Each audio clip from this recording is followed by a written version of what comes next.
Hello everyone and welcome to the stream. This is Otaku Showboat. Today is Tuesday, September 17th, 2019. If you're watching the VOD on YouTube, don't forget to comment, like, subscribe, hit the notification bell, and if you are so inclined, head on over to twitch.tv/Otaku to give a follow to be notified when I go live Sundays, Tuesdays, and Thursdays from 10 a.m. to 1 p.m. US Eastern Time. You can also follow me on Twitter at Otaku Showboat and visit my website at otakushowboat.com. You can help support Pyanodon at patreon.com/Pyanodon and myself at patreon.com/Otaku Showboat. As the gentle reminder of the thing here. Yeah, right here. Working towards saving up to get better lighting because you can probably see the shadow there. That shadow is being cast by the microphone onto the green screen behind me because I only have the one light source at the moment. Anyway, question of the day today is, what are your top 5 most played non-MMO games? What are the top 5 games that you have spent the most time playing that are not multiplayer? Primarily multiplayer. Let's restrict it to that. Not the big ol' MMO RPGs, because we all know that those are incredible time vampires in and of themselves. So for me, the top 5 would, of course, be Factorio. Actually, I think has beaten out the number 2 at this point, which is Kerbal Space Program. Over 1,000 hours in both of them. KSP doesn't have like half the time recorded for it through Steam. It's like 650 something or 660 something on Steam. But Factorio is like over 1,200 hours. And I know I had at least 600 in KSP that wasn't recorded on Steam. Number 3 would be Skyrim. I think over 500 hours in total across the various versions of it. Then I was surprised by number 4, Europa Universalis 4. For me, that one is actually over 400 hours. I was shocked to see that, considering the current state of EU4 is, in my eyes, unplayable without shelling out hundreds of dollars to pick up the remainder of the game-altering DLC that it has. I have begun to completely hate Paradox Interactive for their DLC practices across all of their products, to the point where I will no longer ever be buying another Paradox game. Period. Like, I will not buy another Paradox game because I don't agree with their entire business model. Actually, this is their business model, where they will continuously, for years, release DLC after DLC after DLC that is priced $10 to $20 higher than what it should be for what you get out of it, and they continuously make game-altering changes that are given out for free to fundamentally change the product that you originally purchased into something that is, frankly, in most cases, objectively worse than what you bought to begin with. It's like, why? You should spend your time making another game and releasing another game if you're going to be wanting to make these changes. Just do another game. Make something new and let it go. Like, anyway. Number 5 would be Binding of Isaac Rebirth. Of course, I spent a long time making videos on YouTube of Binding of Isaac Rebirth runs. You can definitely check out those hundreds of videos on my YouTube channel. No guarantees as to their quality, but yeah, they are a thing that exists. Oddly enough, I did make a lot of videos on Stardew Valley, but that one's nowhere near the top 5.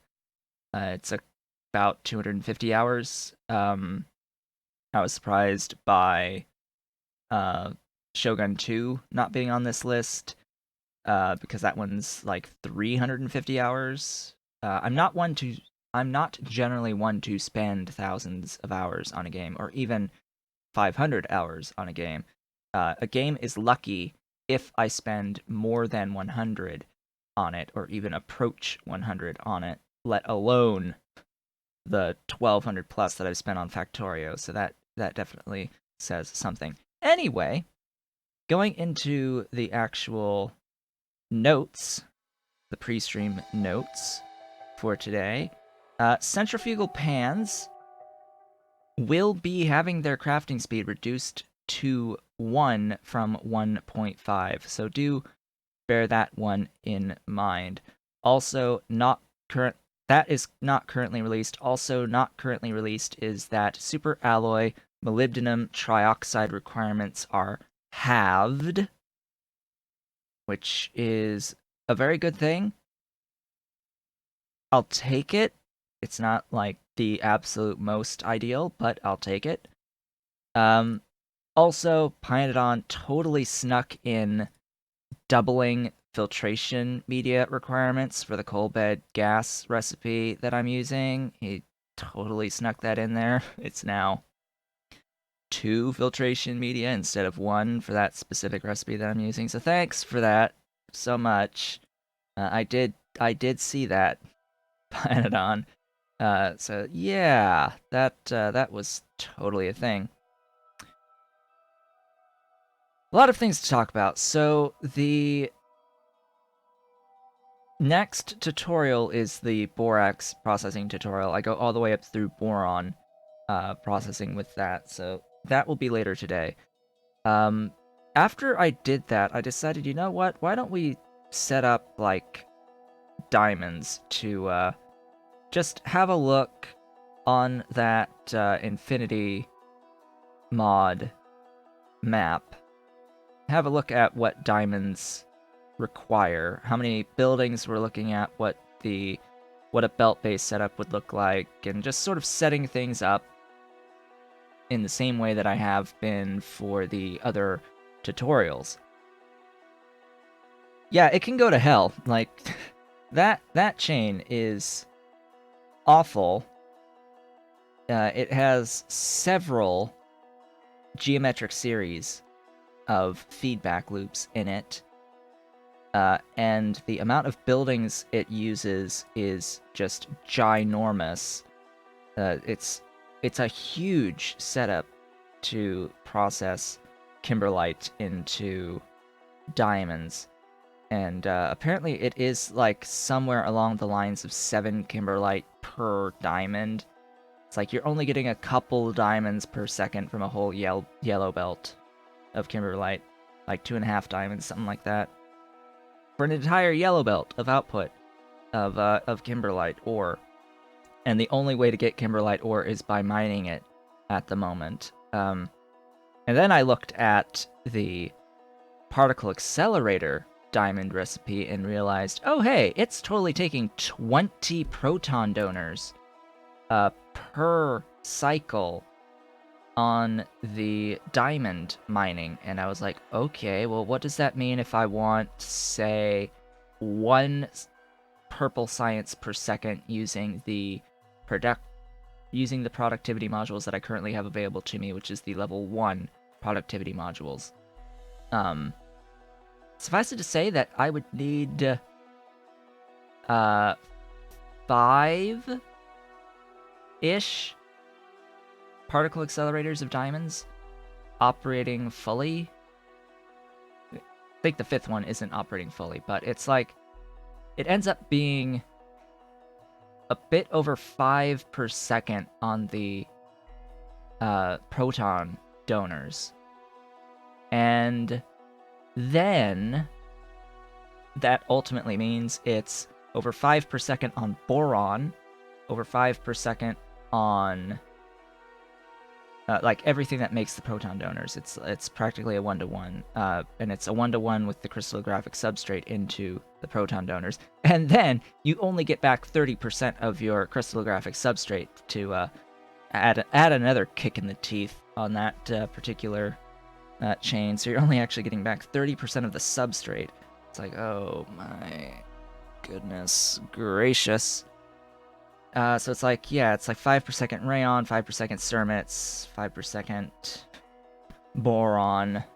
It's pretty nuts. It's 5.33, I see here, for proton donors, or boron, rayon, cermets, and nichrome. 5.33 nichrome! Like, really now? That is a lot. Just for the, the one purple science per second. For feeding the diamonds to it out of particle accelerated diamonds, which, by the way, is the only way of getting an infinite supply of diamonds without having to do anything with the kimberlite, without having to deal with the actual kimberlite nodes. So anyway, that is a pain. And I also did a little bit of stuff off screen. A little bit. And we will talk about this as well today. We shall have a nice little discussion about things. And I am apparently alone today in the stream, which is sad at the start. But I was sort of expecting this for this Tuesday. Anyway, step 1. Graphite is now being requested down here at my silicon wafer line. Just that's the little thing. That's the little thing. You may immediately notice this exists now. I have officially taken care of all of my abandoned robots that were trying to fly across the lake here. So there was a whole bunch of stuck bots that were trying to deliver things all the way down here from up here. Huh. Why do I have, like, day 78 and only the 2 views? Well, it's... I don't know. I just haven't had as many people watching. It's as simple as that. I'm not, I am not even affiliate yet. So there is that, too. And I just started streaming. Usually people show up a little bit after, within like the first 30-ish minutes of the stream on a 3-hour stream. So, yeah. And it's a Tuesday. There's a lot more that show up on the Sunday stream. The Tuesday and Thursday streams are a little bit more variable. Sometimes Pyanodon shows up, other times he doesn't. Usually shows up on the Sunday streams, so I tend to have nice chats with Pyanodon on that day, and I think some people show up for those chats. Let's see, that is all graphite coming in. Good. Fixed these. I also have been forcing... What mods mod packs? Should be a link to my stream schedule down in like the About section under the stream, and that will have the full list of mods that is being used for this Pyanodon's save. But suffice it to say, full Py suite, actual craft time mod, like there's lots of mods. There's lots. There's Afraid of the Dark, Big Brother, Bot Recaller, Bottleneck, Crafting Speed Research, Death Markers, Don't Lose In-Progress Ingredients, Enhanced Map Colors, Fluid Must Flow. Haven't even used that yet. Loaders, a couple mods that add loaders. LTN, I don't have a single unit of rail on this whole map. I can just disable LTN and not be bothered. Nanobots got added. Realistic ores, squeak through, stone water wells, ultimate belts, vehicle snap, Alien biomes, of course. Clock. Even distribution. Long reach research upgrades. Mark II mining drills when I'm totally designing my base to not even use mining at all.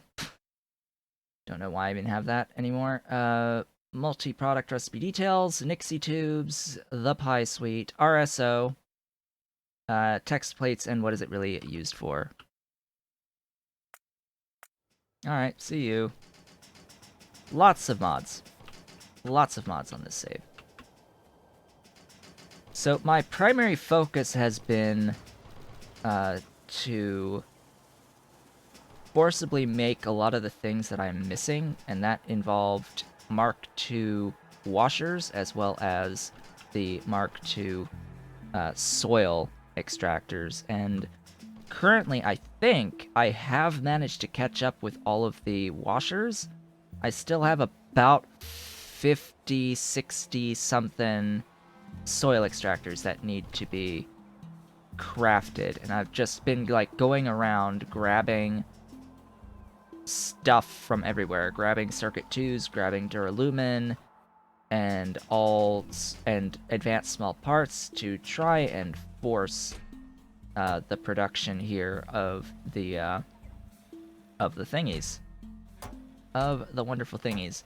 Looks like the current bottleneck will be the circuit board 2s, but hopefully that will pick up once the silicon wafers get going again.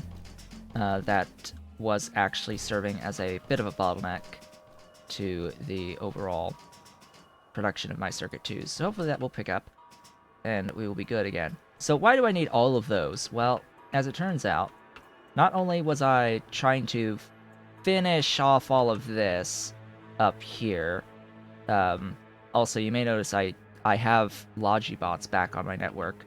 I deleted what there were 2 storage chests full of soil that they were all trying to pull soil out of for some reason, even though I think there was closer sources of soil to where they were going. And yeah, so I just, destroyed the boxes full of soil. I just shot them to death and voided out all of that soil. And that made them quite available. So yeah, I have all of the washers here. I just need all of the soil extractors to finish this setup. But what I've also done off screen is I have added these setups.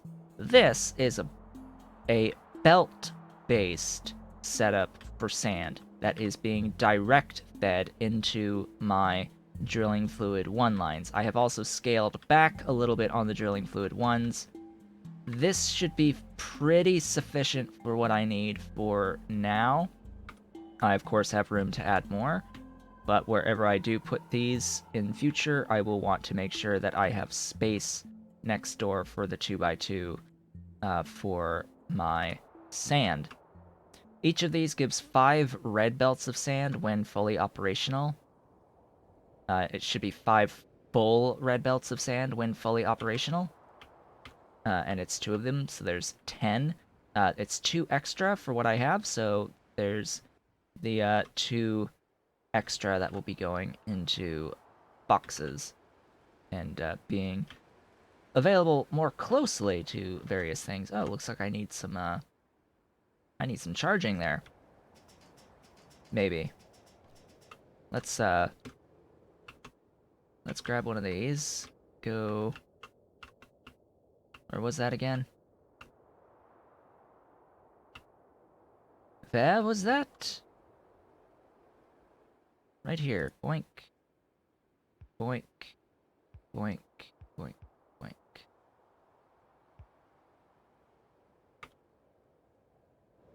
Yeah, that should do.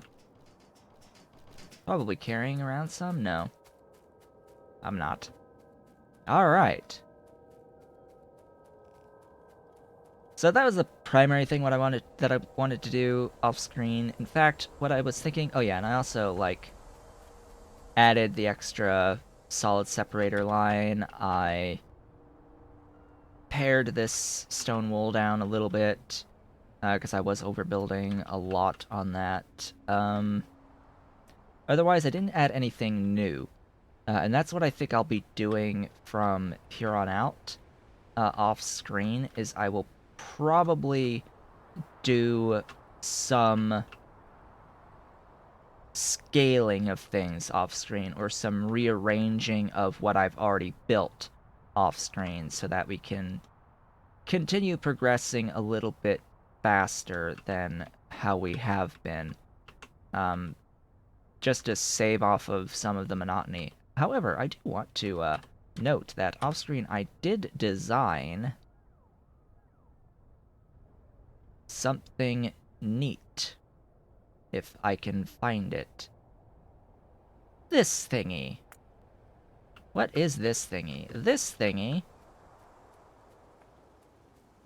is a 2x2 of my grid setup, my current grid setup. What's so special about this 2x2? Oh, there's pipes in the way there.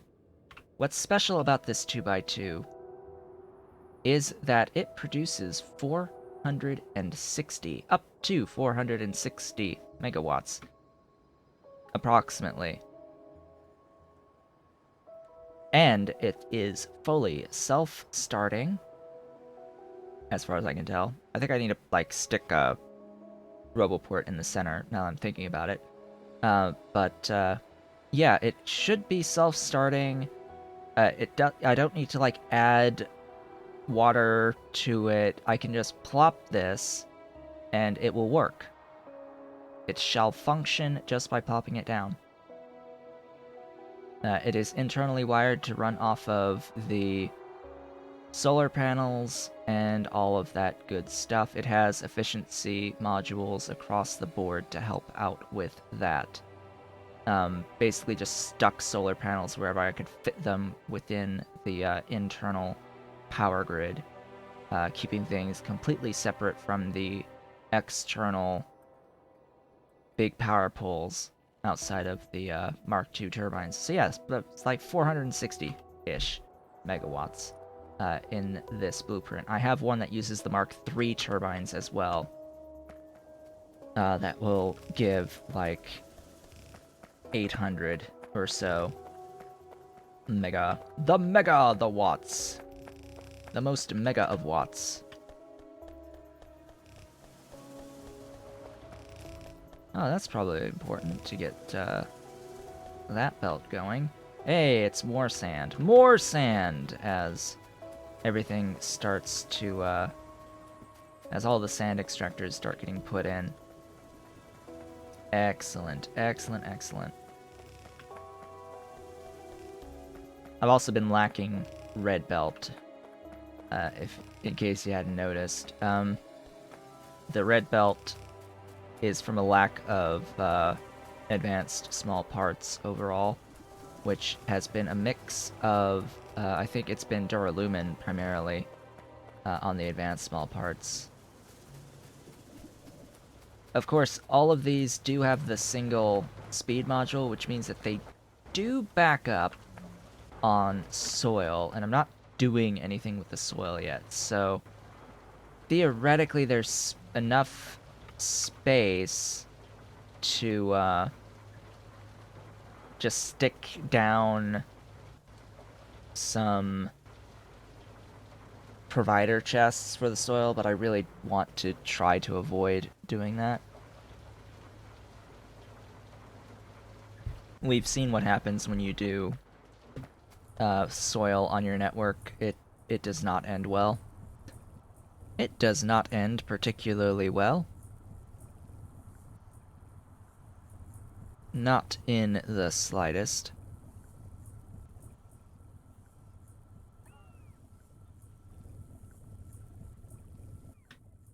Alright. So that is primarily what I worked on off screen. I'm trying to remember what else I may have done. I don't think I did much of anything else. That was like the big thing, was doing that design work. Otherwise, I think we're good. Now, last time I was working on setting up this iron processing that got all the way up to the centrifugal pan here. And since I know that the centrifugal pan will be slowing down by 50% soon, I'll go ahead and take care of it right now by adding a second one on this line. Auto-saving! 214 hours. Excellent.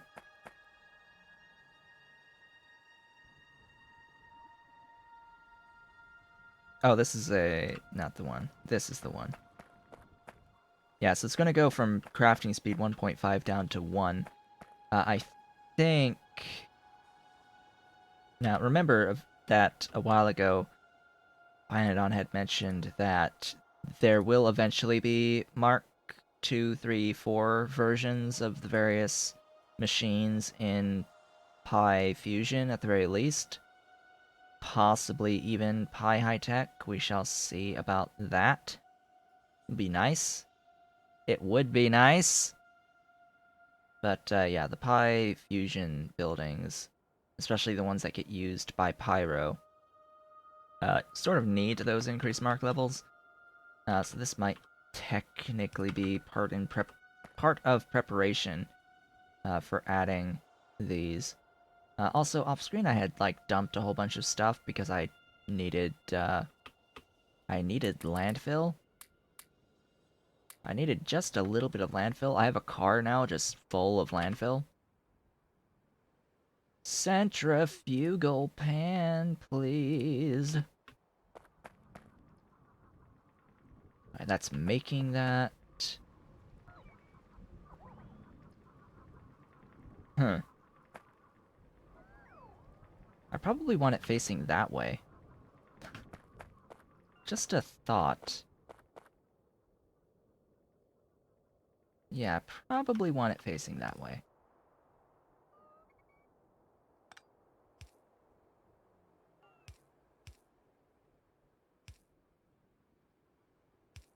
This will work.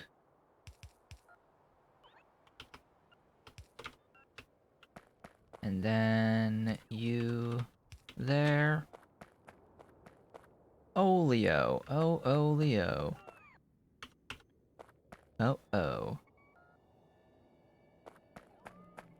Oh, oh, Oleo.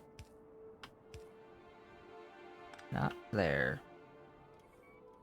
Trying to avoid having this be blocked with pipe as a spot, but...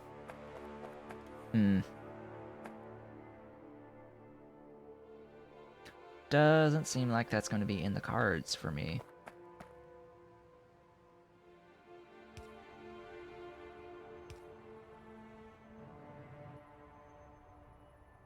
Ah, I also need to actually route some tailings in.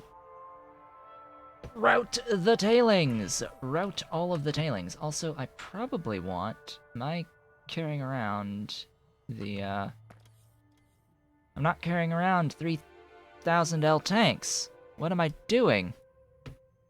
What am I doing? I need to carry around my 3,000L tanks.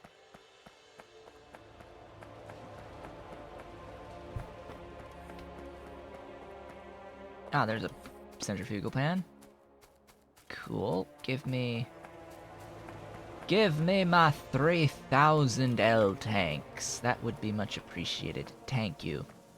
Thank you kindly for the 3,000L tanks. I would love them to store my excess oleos. Alright, where am I grabbing the, tail? Oh, hey, look, it's totally a not very,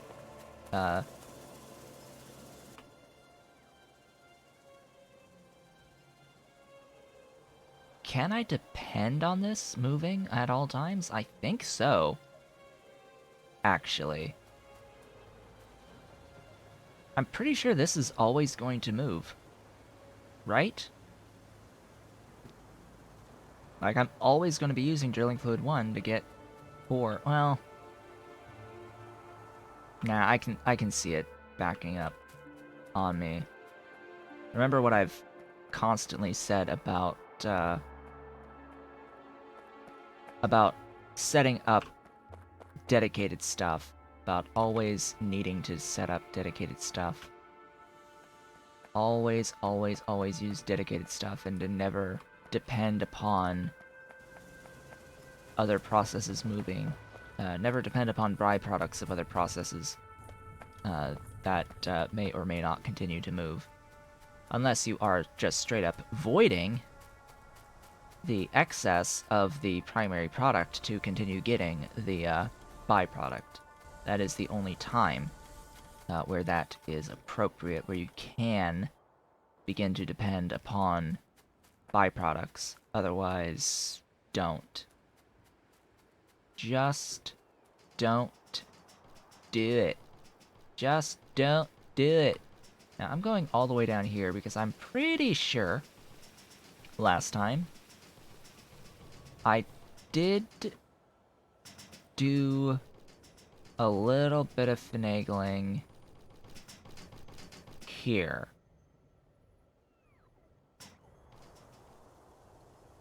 Oh, that's perfect. Excellent, excellent, excellent. You get to move this way.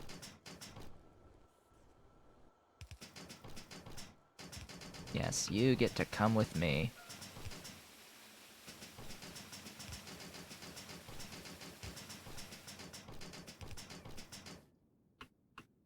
How far am I going with this? All the way to the end. How does that sound? That sounds wonderful. This will go all the way to the end. I guess I could put them in here. Send these tailings into this.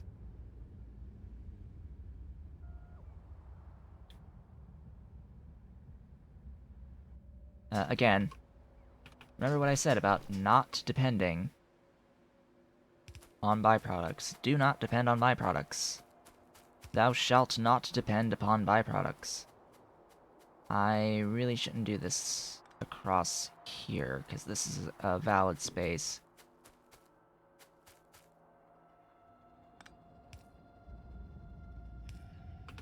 For other things. This is better.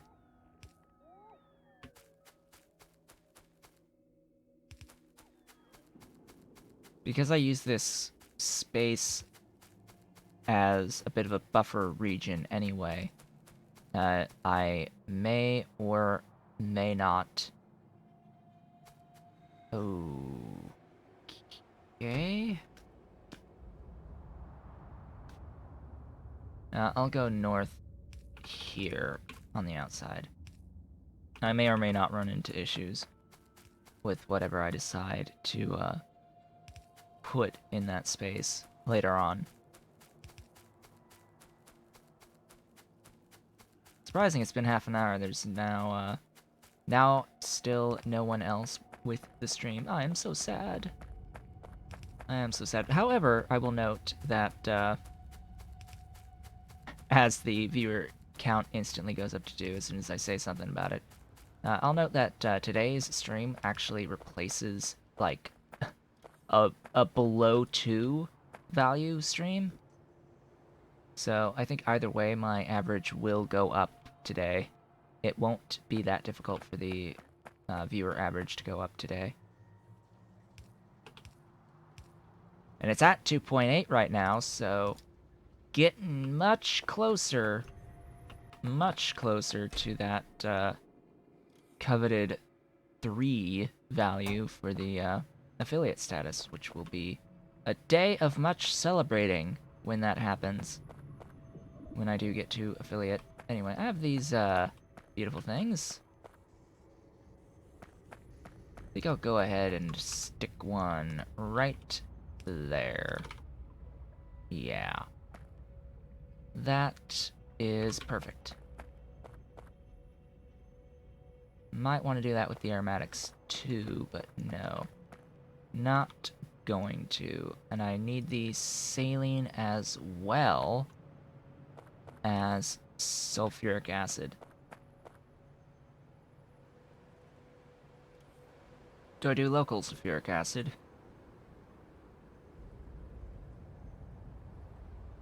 I might do local sulfuric acid. I might do local saline as well. We shall see.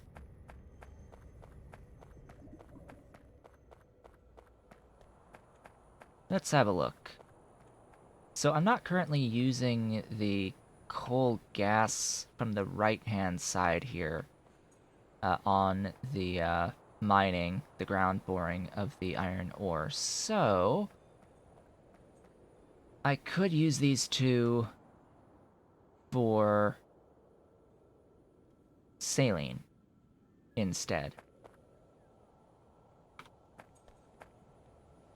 I think that's what I'm going to do.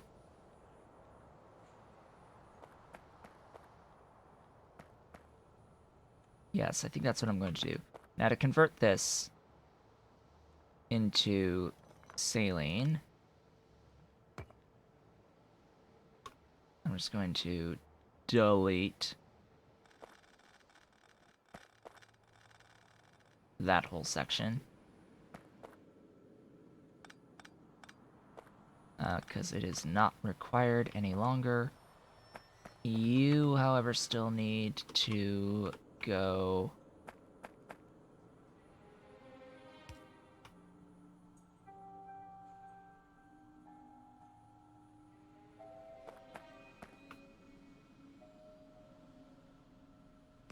You need to be there.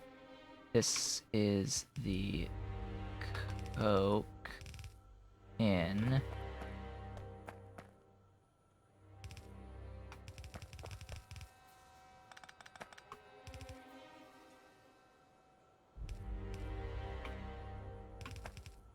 There we go. Just the right amount of the yellow belts there. That doesn't need to be there, but I guess it does. I guess it does, because I just I'm not carrying around enough units of the yellow belts. Let's see, that should be fine. I need to void the coal gas. There is a thingy here to do that. Just set up some gas vents.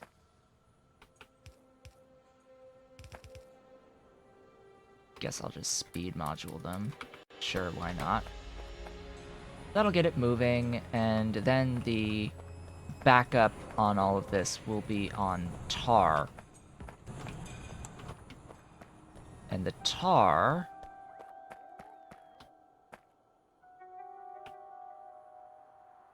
all hooks up there.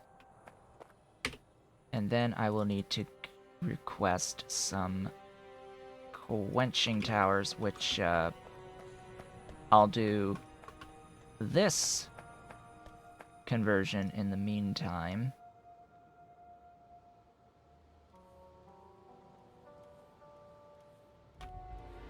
Pull all this.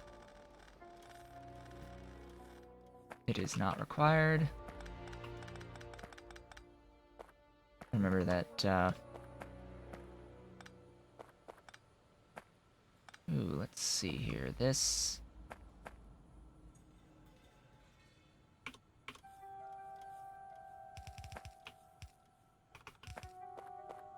is the coke. Is it? Oh. I'm a dummy. This isn't coke.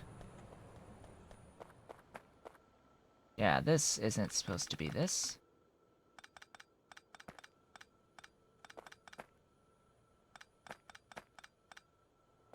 This one is supposed to be here, and then this one is supposed to be there. Oops.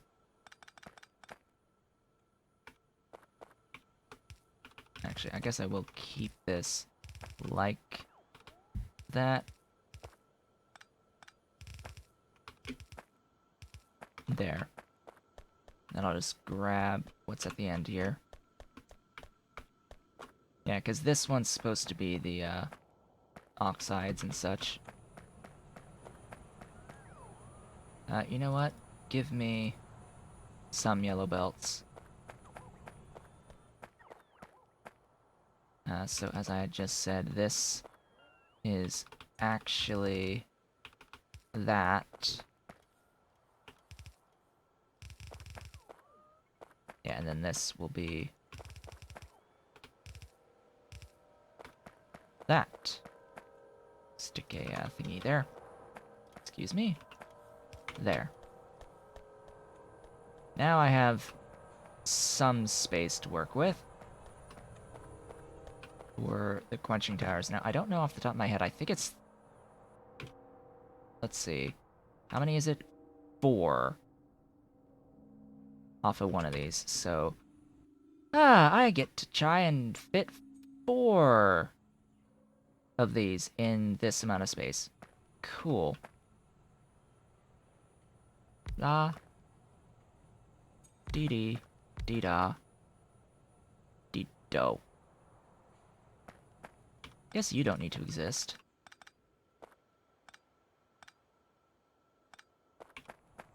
Dee do. La dee dee dee da dee do. You. Yeah, that ain't gonna work. That ain't gonna work.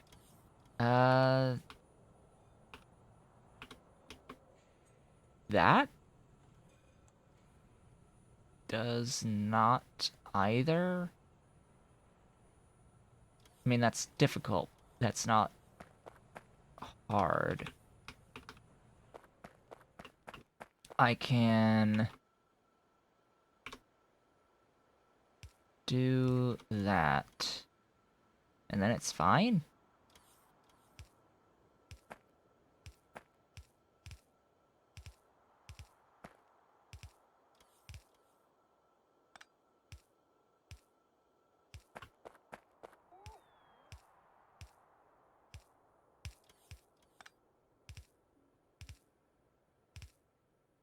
Yeah.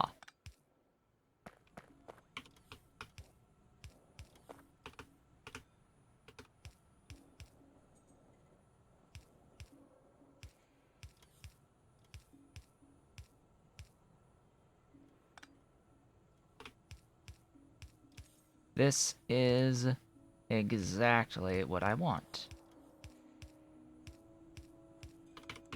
We'll of course need to also void the entirety of that. I will also need that to be a thing.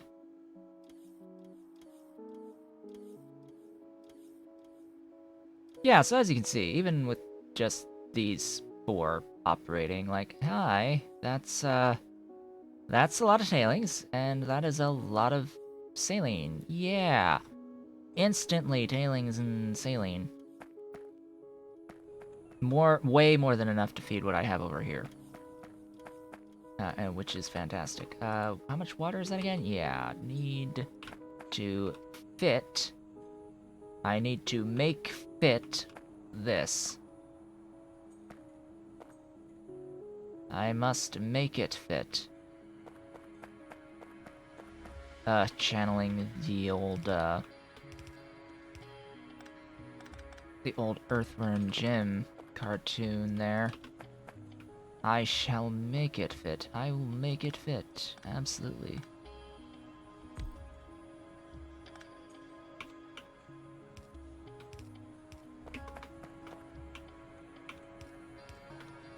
I will absolutely not even remotely try to remember the name of that character that said that.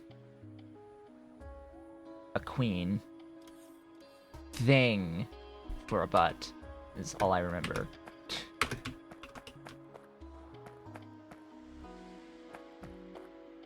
That is all I remember of that. Oddly enough, I have that episode of Earthworm Jim with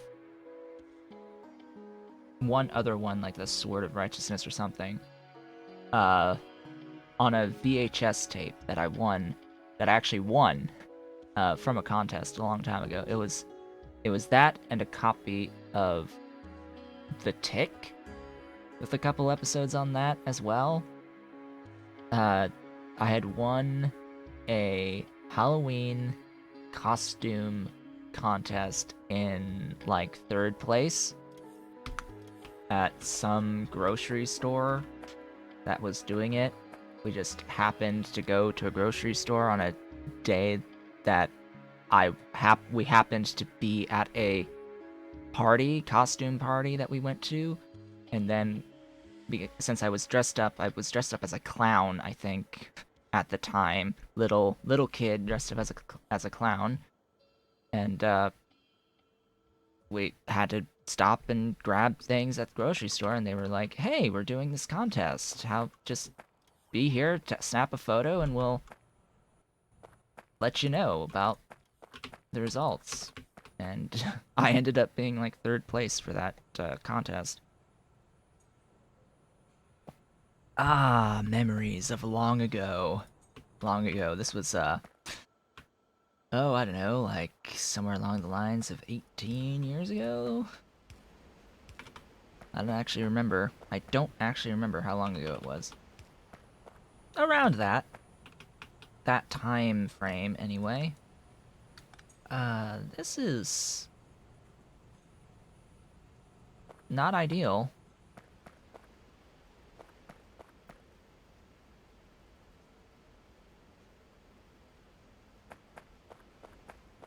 My wheels are spinning in my mind.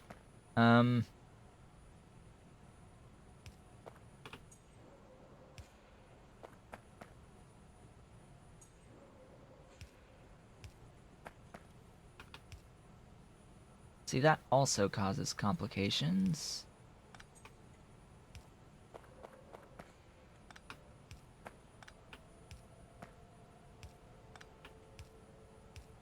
Because of that. Right there. What science have I managed to automate? Chemical. Blue. I'm up through blue at the moment. What I'm working on now technically will lead into what I need to get purple. But yeah, I am post-Circuit 2's post-blue science. Post-blue science. I have all the blue science techs at the moment. I am blocked off by purple production, and then eventually the yellow utility. Those are the only two left outside of space. And in Pyanodons, you can absolutely craft space science. There are recipes to craft, or is a recipe to craft space science rather than getting it out of rockets. So there's that too. Oh, right. I don't happen to have. No, I don't. Well, this is awkward.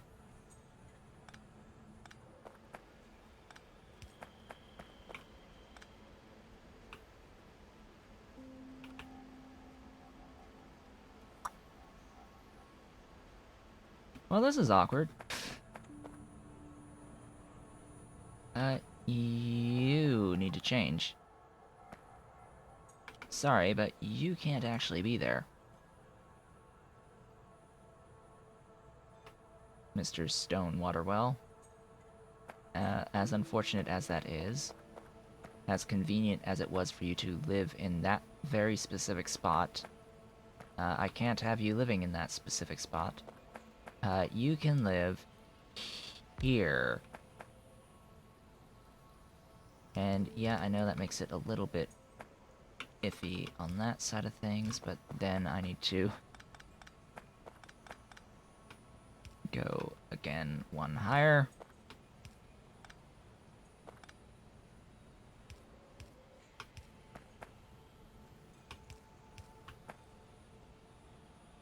Yeah, so right now I am in the process of setting up high-grade iron processing so that I am going to be able to have more than enough, I would hope, of the molten iron to go into molten steel, to go into molten stainless steel, to fuel a lot of molten super steel. Why I need the molten super steel? Well, super steel is used throughout Mark 3 and 4 production. It's used in blue belts. It's used directly in utility science, but yeah, it's really important, like really important going forward. It's used for Mark II Logibots. That's perhaps the most important thing here. Is it's used for Mark II Logibots and special small parts. I don't know if it actually is used directly in or for anything in Purple Science, though. I don't think so. Anyway, all of this is going to help in the end. It's going to help with Mark III stuff. It's also needed for steam turbines if I ever wanted to do nuclear power. That's a thing. Also, substations. Incredibly important to get substations. I will really be looking forward to substations going forward. Yeah, so there's that. All of that. Purple Science will come after finishing all of this, I think. I think I might go through the effort of setting up my diamonds after this. As much as I'm going to hate setting up diamonds after this, I will do so. Because I have to. Yeah, so. Also complicating matters here. Outside of this. I'm going to disable my nanobots, and I'm going to cut and paste.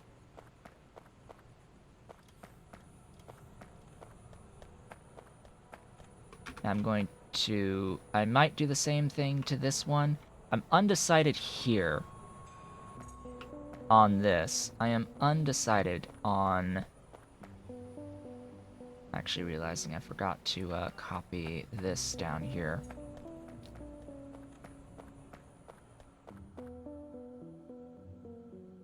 Yeah, that's going to cause a slight issue. This needs to go down 1.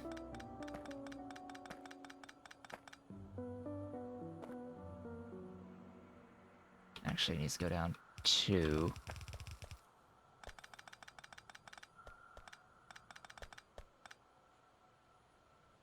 And this needs to go down there.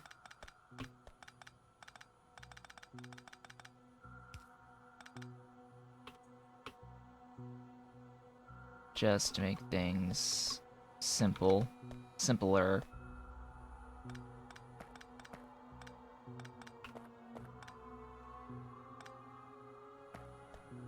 Oh, do I not have any more gas vents? Oh, right, I turned off my nanobots. And I'm gonna keep them off, because it's gonna take my Constructo bots a bit of time. You can see the occasional Mark II Constructo bot coming in. I've got a few of them, it looks like. A few exist. Oh, hello. You need some power.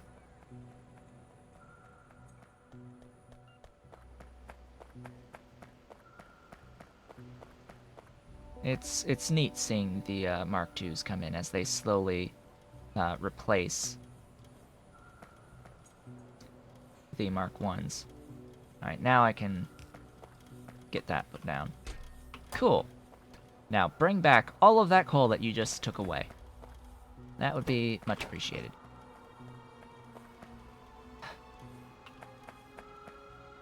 So this is the actual voiding stuff. Yes, yes. I have said yes, it is. So that means I need all of that. I'll do that. I'll do this.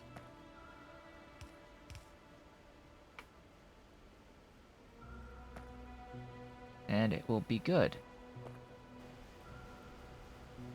Yes, this is leaving me with a lot of tailings. Now, the tailings. I'm going to need to void that.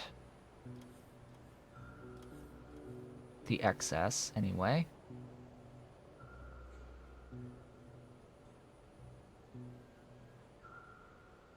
I'm uncertain if I have the...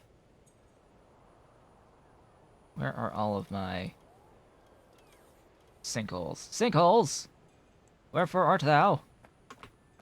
Bring me all of my sinkholes. Probably not all 60 of them, probably just 20 of them.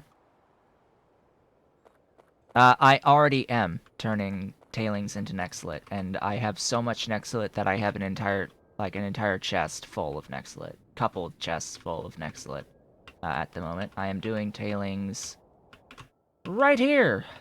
Right here. 13k in this chest.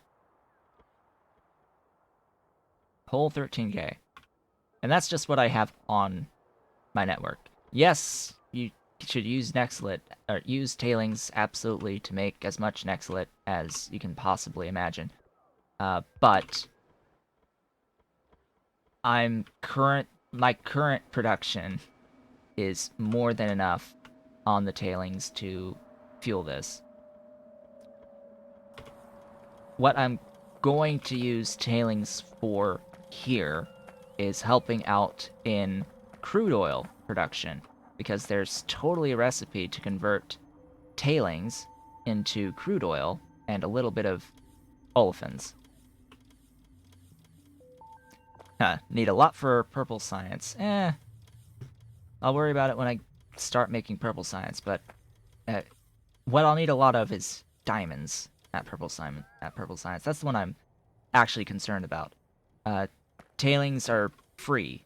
Diamonds, a little more annoying to make for free. Just so ever so slightly more annoying to get diamonds for free.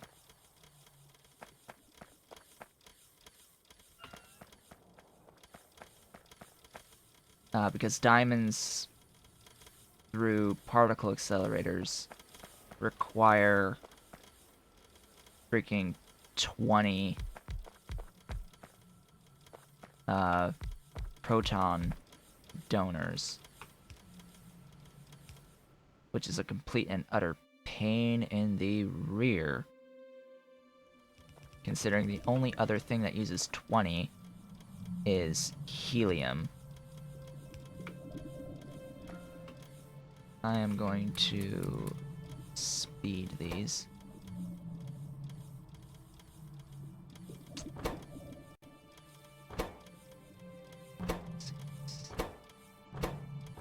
$768, I think, is what that all is. I need more speed modules.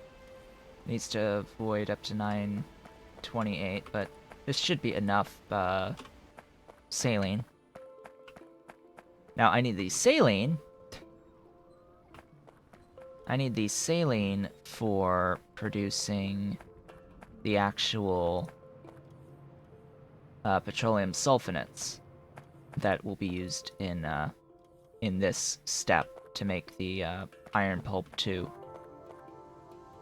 That is what I need my sulfonates for. I also need to pipe in some sulfuric, or make some locally.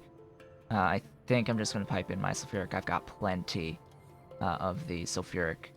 I apparently have plenty of the crude now, sending in the insignificant amount of tailings that this uses, as well as the insignificant amount of aromatics. Aromatics, of course, has a beautiful Falgi and Relesia recipe. I was looking, though. I think, actually, I want to look at this recipe for a hot second here. I think this recipe is a smaller footprint, actually, than this one overall. I could be wrong on that. I don't think I am. but I think this is actually a more efficient recipe. Now you may be thinking, well, what? What do you mean? Refined syngas? What? How is that more efficient? So first off, the organic matter comes from logs, so that's just another biotic method. And it's 10 per second versus 14 and 3.75. So it's only 10 per second on the solid input. Refined syngas. Refined syngas is fairly easy to get. And I use the words fairly there for good reason. So there is a methanol recipe that gives you equal amounts. Oh god. Echo, stop. Stop!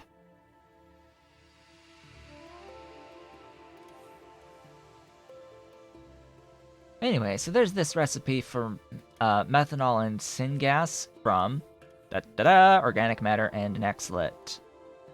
Organic matter and an exolate, giving you equal amounts of methanol and syngas. Guess what? There's a refined syngas recipe to make refined syngas out of equal amounts of methanol and syngas. It also gives you acid gas. Oh boy. Oh boy, there's sulfuric acid for free without filtration media or drill heads. Oh boy, there's a way of getting sulfuric acid and more carbon dioxide in a little tiny piece of water. It's like, oh yeah, this is a thing. This is a thing that is totally viable, and of course you can get the hydrogen straight from electrolyzing water. I think that the overall footprints, if not being similar, because remember it's also hydrogen for the Relesia, if not similar, definitely, I think, a lot easier to work with. I think this is actually an easier recipe to work with, even if the actual overall footprints are similar to each other. But anyway. And the one machine gives you 300. Just gonna point this out. This is 300 per second on the aromatics for doing this versus 142, so it's twice as much on the output. Just wanted to make that note. Make that note off the bat here that, hey, that is totally a thing. Let's get the saline. Get my saline down.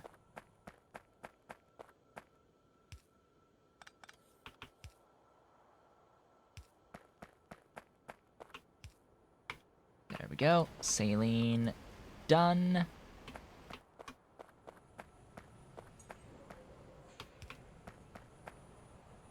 All hooked up. At least it should be. This is pretty much exclusively for saline. I can overflow valve or underflow valve something here, overflow valve into the sinkhole, and then send out the tailings to whatever I want from there. So I got my oleos, I've got just the sulfuric. Where is my nearest sulfuric pipeline? Do I not need sulfuric up here for something? No. Is that propene? No, that's ethylene. Alright. Don't think I needed the sulfuric. Did I not need it here for lead and silver? No, I needed the carbonyl sulfide, and that's fine. I'm fully backed up on my lead, by the way. Like, oh hey, I've got like 8 thingies of lead that are full. Just casually 8 thingies of lead. Oh hey, it is that exact methanol recipe. Syngas plus methanol. And I'm burning the extra syngas that this produces because I only need the methanol here. This is such a good versatile recipe, even if you don't use it to go directly into refined syngas. I really, really do like this recipe here a lot. More oleos, interesting. Wait, why do you have an output there? You don't need that. That don't need to exist. Anyway, there's no sulfuric acid up there.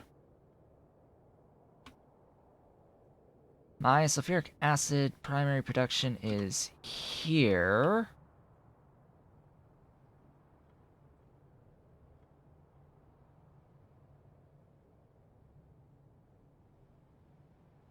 Oh, it's all being used. Huh.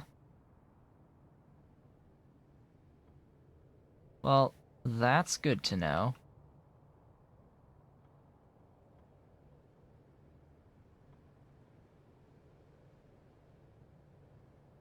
Oh, hello. I was making even more.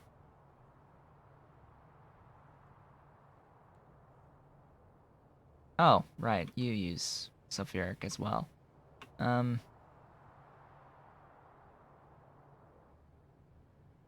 Guess I need more sulfuric? I guess? Hesitant to use the additional filtration media, though.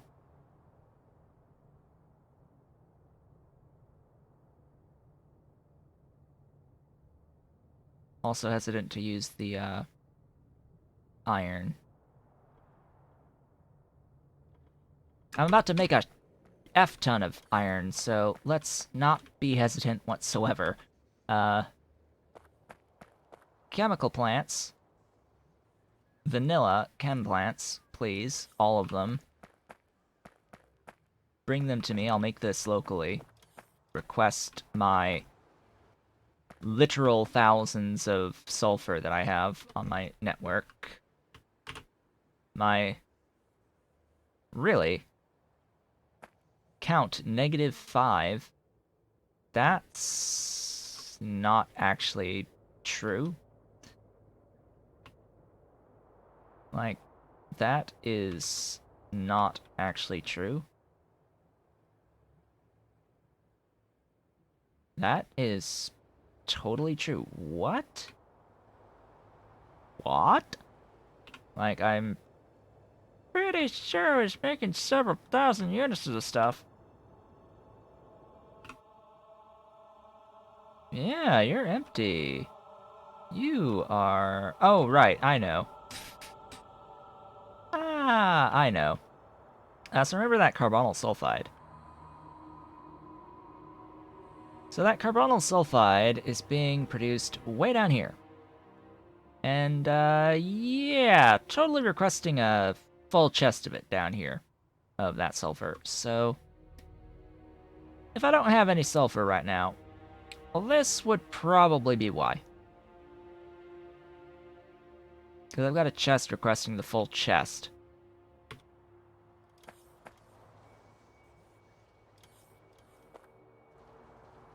This would be an interesting opportunity to set up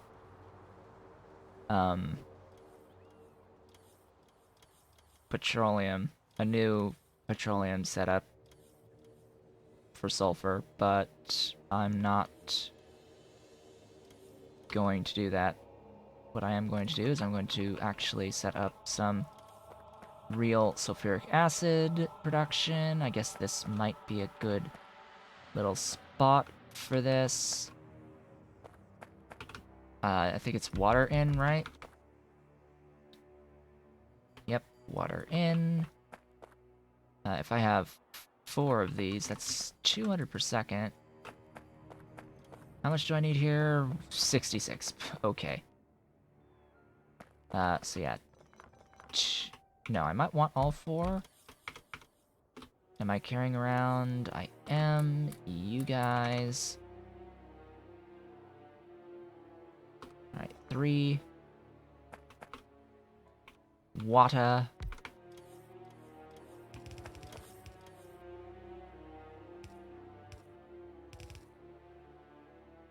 Long inserters.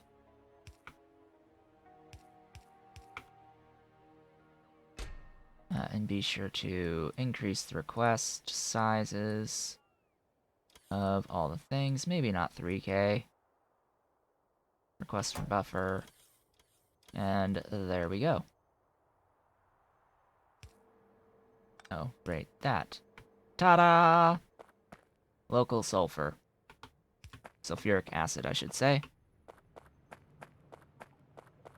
The beautiful local sulfuric acid. Oh, right. Yeah, this works a lot better, I think. Just do that, and that will be that eventually. Once all that is delivered. I do not need to carry around 70 of these. Please take them away. I'll carry around 20. That, as they say, is that? I guess?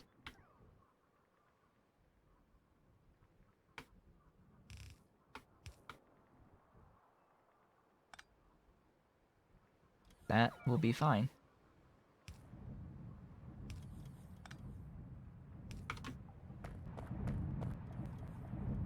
Just add the unslimed iron onto this step.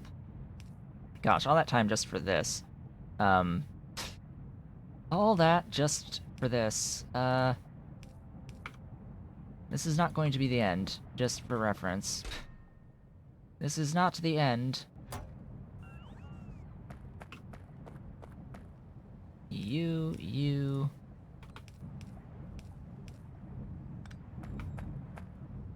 Good. Next. I actually have to bring up my notes here. So, centrifugal pan. Required the sulfonates. Next up is leaching stations, and these will need xylanol. Oh boy, I get to make my xylanol right down here, I think. How much tar am I going to need on the xylanol? There's a good reason why I left this as tar. Real good reason why I left that as tar. Yeah, kitty? Kitty is waking up, moving slightly. Alright. This will be, I said leaching, right? So let's get a request going on leaching stations. Goodbye, kitty. Leaching stations. Bring them to me. Hey, it moved. It did the thing. It did the thing. What?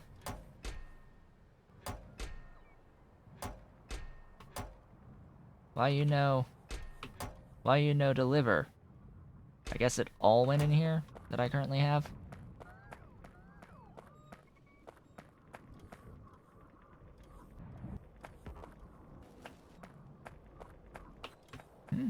Why you no move? Why you no move? This move?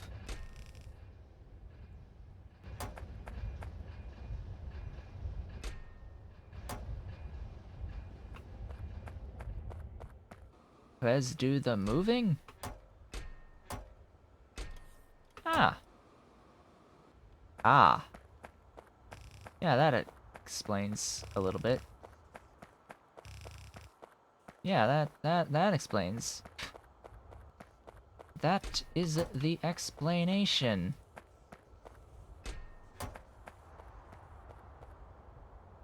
Good. Move. Give me stuff. That give you time to send me these? Hey, there it is. Hey, thingies. Wonderful, beautiful, glorious thingies. I will need a lot of these. I will need a lot of these. By the way, what was my math looking like? I don't even remember.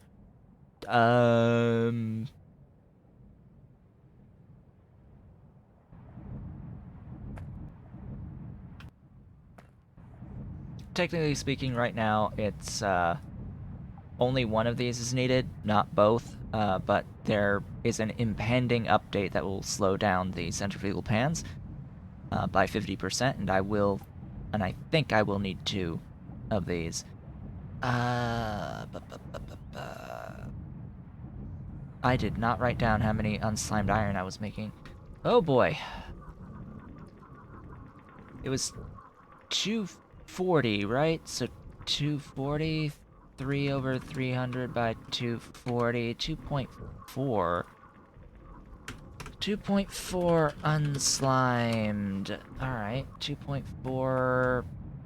Let's see, 175 over 3.5 by 2.4 is 120. 120 pulp 2 is produced here. Pulp 3. You will need 3 leaching stations to convert your 120 pulp 2 into pulp 3. 3 Mark II leaching stations. I want to make that clear. Probably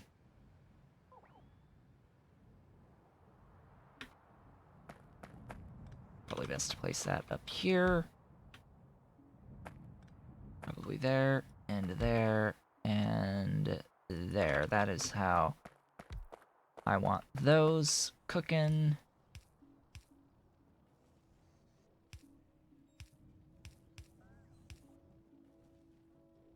Of course, the the 3s will be down.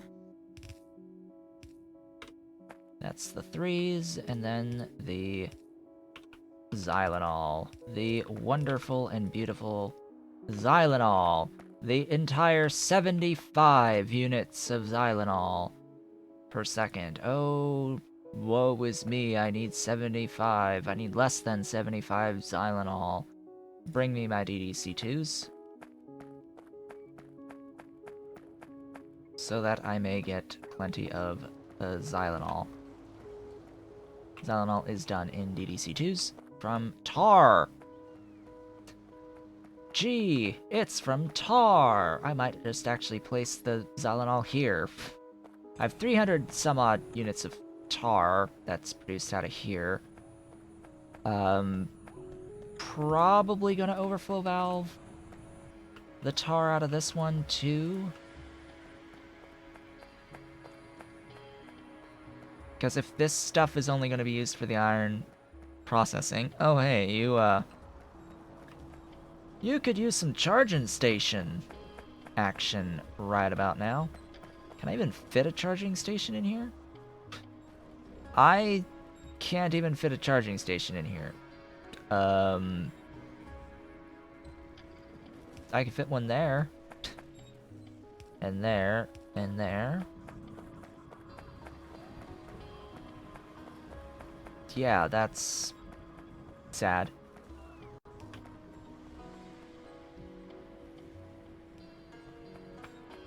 Anyway. You bring me these yet? Nope. Of course not. All my dudes. They're at least working. Oh, I don't like the looks of only having about 1,800 of them free. Less than 1,800. 17 of them. 100 of them. 16! Oh boy. 15, 14! 1,400 free of the Logibots. 13, I see it dipping down to... It's gonna probably dip down to 0.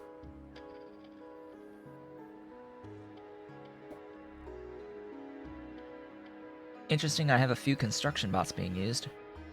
Wonder what they're up to.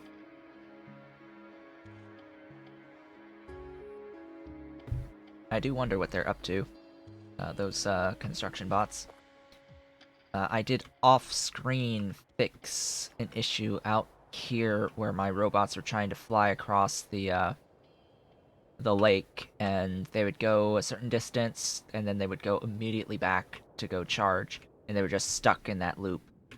So I put down a whole line of roboports and charging stations all the way down to here, and this has allowed them to escape their doom of perpetually being stuck in that loop. So they are free to wander about now. I also I changed a few boxes down here from being actual logistic boxes into being regular boxes so that my robots will no longer actually want to come down here. In general, I would like them to sort of be up here. I have the network extended out all the way. I don't know why I did this. I really don't. It didn't need to be. I guess it was just to help me, like, make some stuff. Anyway, I should have these by now. Yep. I do. I do. Now, how much Silenol does a single Mark II thingy make out of tar?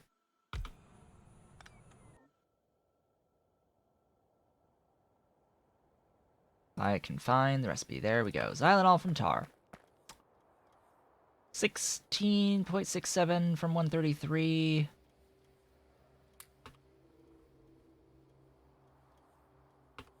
That is 16% productivity.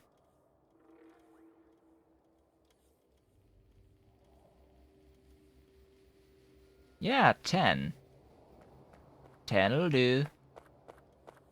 But 533 is, you know, just a little bit more than what I've got here from this one thingy, so I will have to overfill valve some tar in. Let's actually calculate exactly how much Xylanol I need. By the way, each of these squares, just for reference, is consuming 4 yellow belts worth of coal. I just want to, like, point out that as each of these squares operates, it's using 4 yellow belts of coal each. So this is 16 yellow belts of coal equivalent. That's all being made out of mushrooms.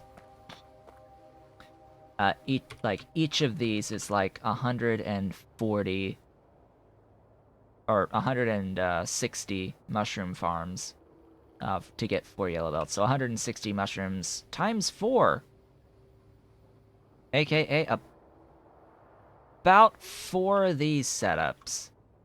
Like, about 4 of these little things to feed the one, like, 4 of these little things to feed just the one processing square here. Just for reference. Just for future reference. Totally automating that into oblivion. Why did I walk out here? Oh, right. I was walking out here to see the exact amount of Xylanol. What is the exact amount of Xylanol? Also, I'm not interested in storing my sodium or my petroleum sulfonates, particularly because petroleum sulfonates are only ever used in this one step, turning unslimed iron into pulp 2. That is the only thing that the petroleum sulfonates are ever going to be used for. That is the only reason to make them, is when doing the high-grade iron process. And as you can see from the things that are needed to make it, it's like really low values of everything here. So there's no reason to ever be concerned about the amount of petroleum sulfonates used in this process. There is a little bit of a concern on the Xylanol, just from how much tar it's used and how much coal and, like, the footprint of space required to make enough tar to feed the Xylanol. That's, I guess, an argument, but it's pretty moot. In a game of infinite space, something using more space is a pretty moot point. Yes, even if you're on with playing with biters. If you're annoyed that you have to go out and kill biters, maybe you shouldn't be playing with biters. Just a tip. Maybe you shouldn't be playing with biters. If you're getting annoyed by playing with biters.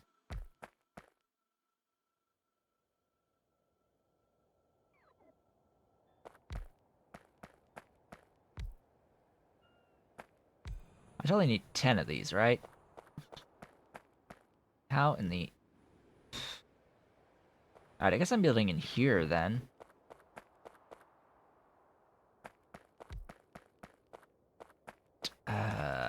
Blah.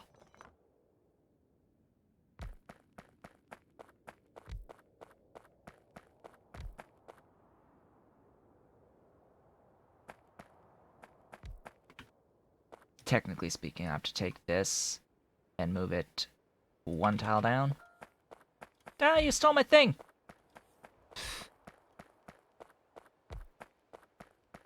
You stole the thingy. My are sad. And if I have these here, would it be worth just having these down here and just having that set up like so? I guess it could save on pipe if I did that.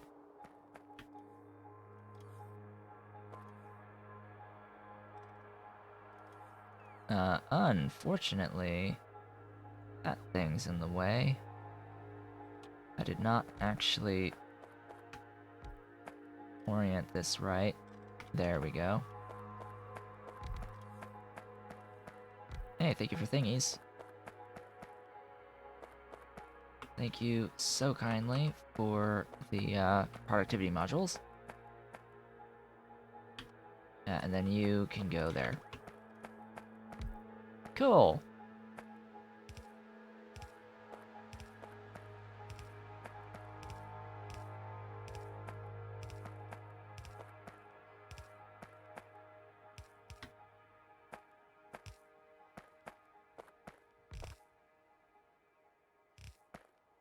This is just one way of doing this that's somewhat convenient.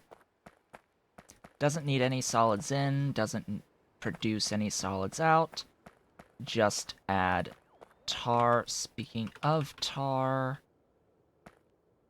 that's needed there. I will actually take my tar here, because up here I need to overflow valve my tar.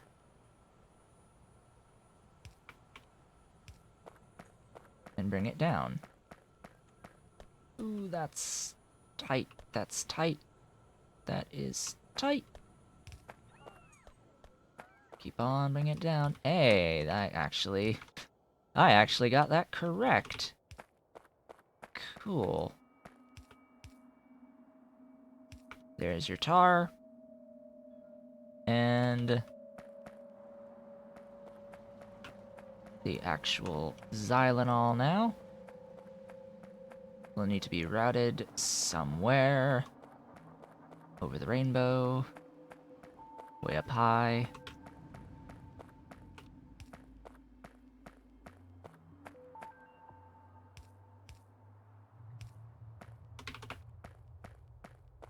Bring this over.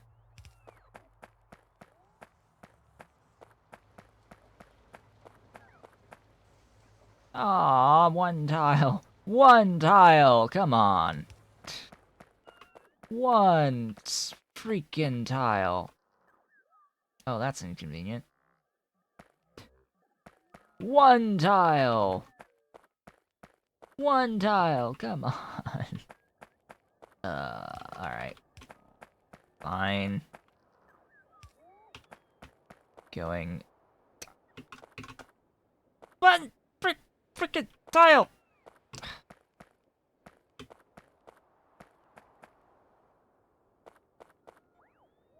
You don't need to be there.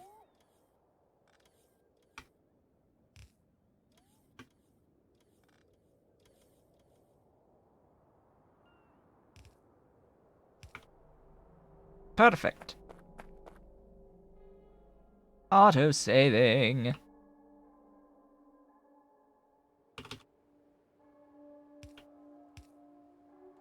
Boom. Power.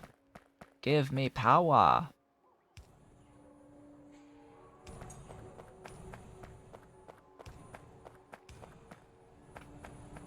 There it goes.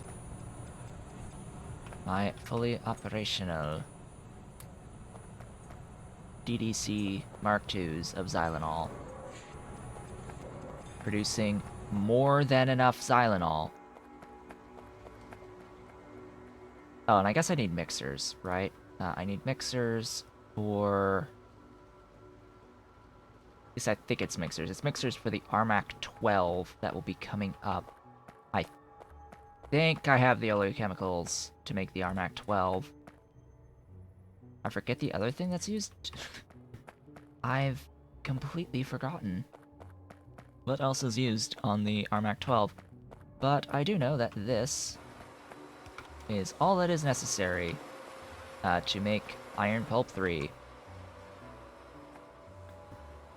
We've made it to Iron Pulp 3!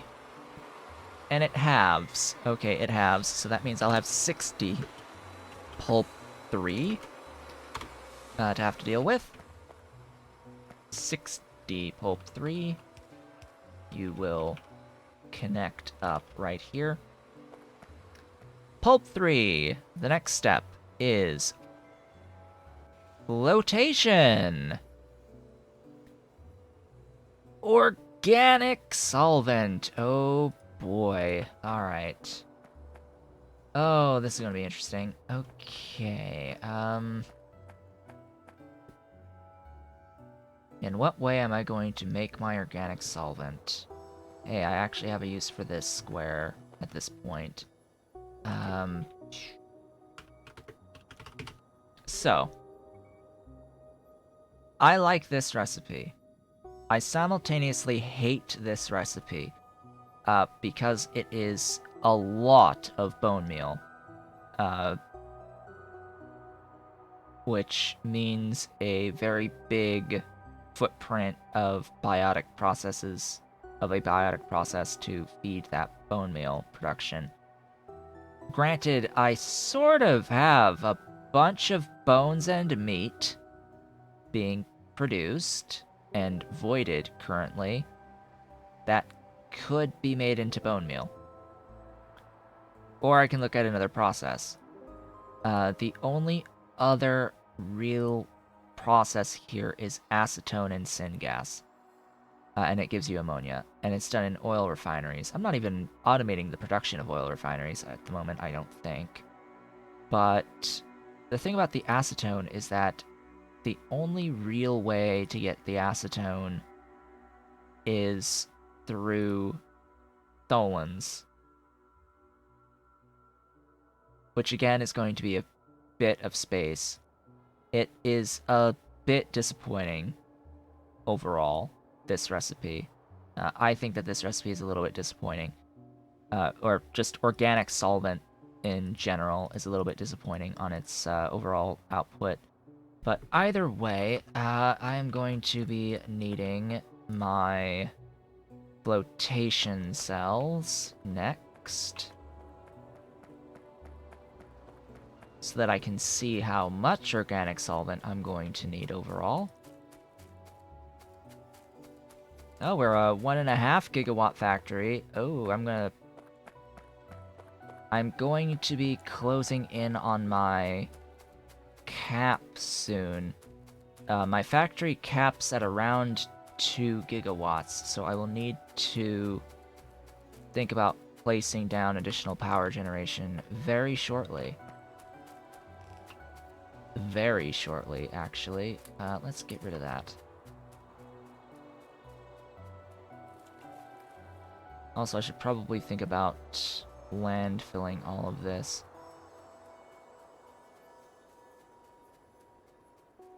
Is there a way to, like, ghost image landfill? That would be... Oh my god, there is. Hello. You're not on the network, though. I can only do this for the stuff that's on the network. Oh my gosh, why have I not done this?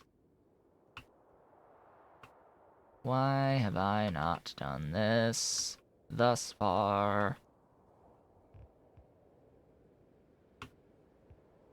Yes, get rid of the stuff.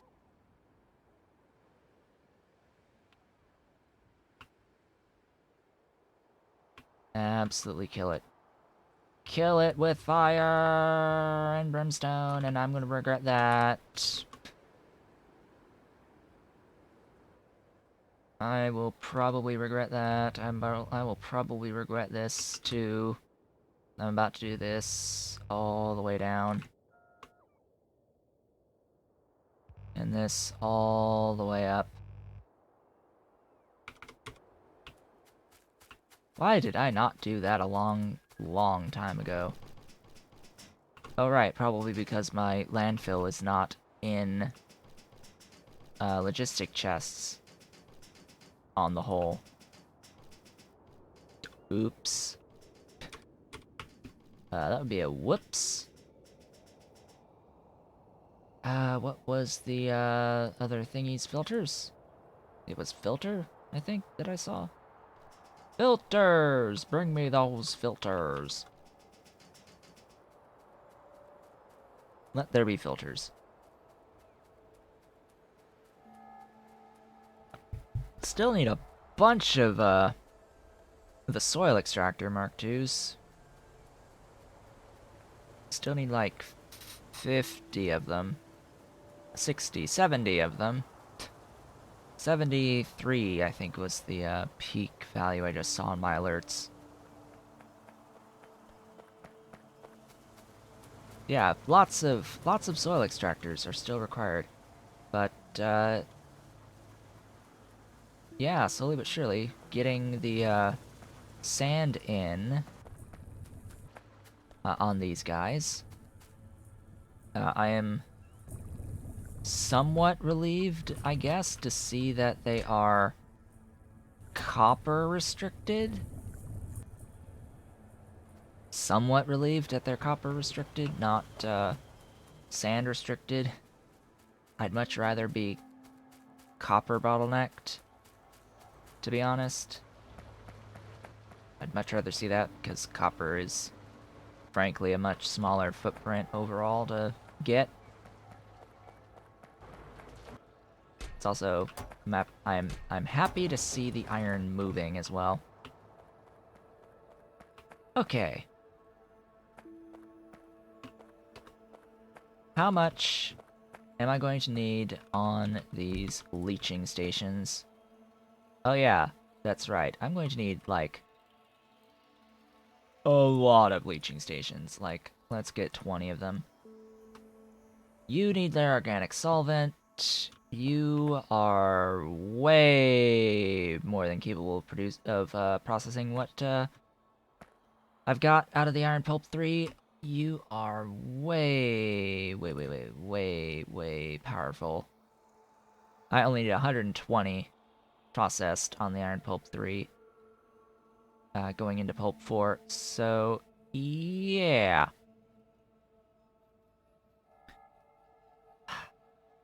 25 divided by 250 times 120 is 12.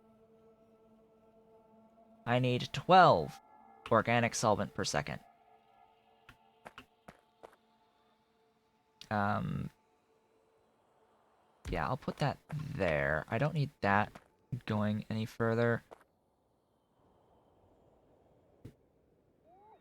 Actually, this could be, like, anywhere. I can just shove this wherever I want, right? Like, it would make more sense, actually, to probably shove this here.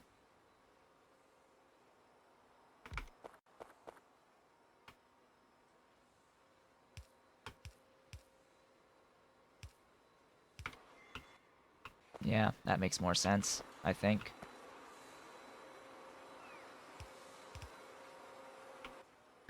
Uh, 75. 75 over 250 by 120, that's 36, that's 4. 4 of these. Oh, that's unfortunate. Or maybe 3 with speed modules. I forget, are these 10? No, they are 20. Alright, that's fine. That is fine then. Alright, that will more than cover it. Yeah, that will more than cover it. I get confused between the 20 on pressured air and the 10 on vacuum. So 2 is fine to feed that pressured air. Just add 12. Which I think is in... No, I said it was the filter, right? The filter for that recipe. Yeah, 8 per second to make 20. 8 per second to make 20. Like, what are you smoking, game? Where that is even remotely close to being a reasonable number for bone meal. What are you even remotely smoking for that to be reasonable? And I'm complaining because I don't have... Like, of all the biotic processes that I am currently doing on my network, killing horses is not one of them. Slaughtering horses is not one of the ones that is currently on my network. Outside of whatever excess comes out of this for my green science, primarily. Have I even brought... No, I haven't even brought this line up my bus. I technically have this line on my bus, but it's not really being used. It's being used for this process with aromatics here. Aromatics plus the thingy down there.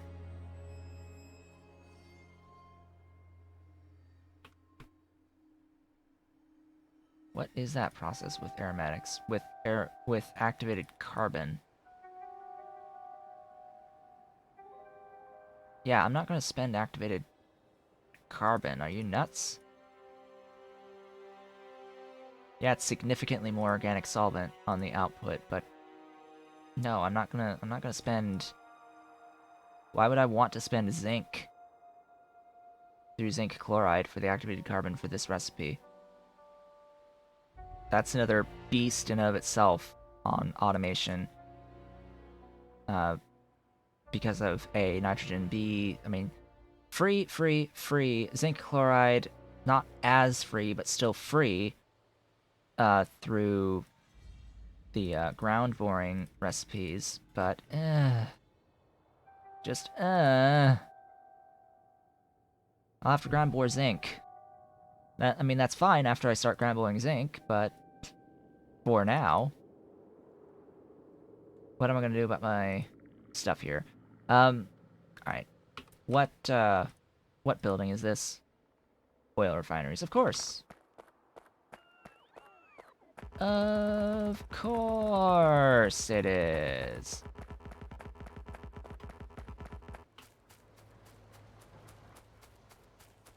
Funny how I'm ground boring iron on top of a chromium patch. What's even funnier is I am ground boring chromium on a chromium ore patch. I am ground boring chromium on chromium. You know, because the whole point of ground boring being that you can do it literally anywhere.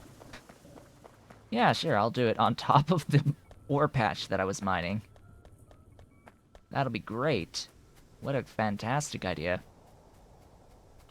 Let's see, I've gotten those... I'm pretty sure I am not making oil refineries. Like, I would be shocked. Yeah, I'm not automating oil refineries. I'm gonna walk down, and I'm gonna automate oil refineries real quick here, because it's shown up, finally. You don't need the vanilla oil refineries for much. Oh, hey, they did the thing. They did the thing! They did the thing with the landfill. Yay.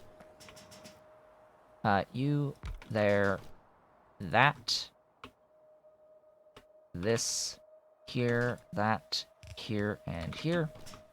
And that there. Good. That'll be fine.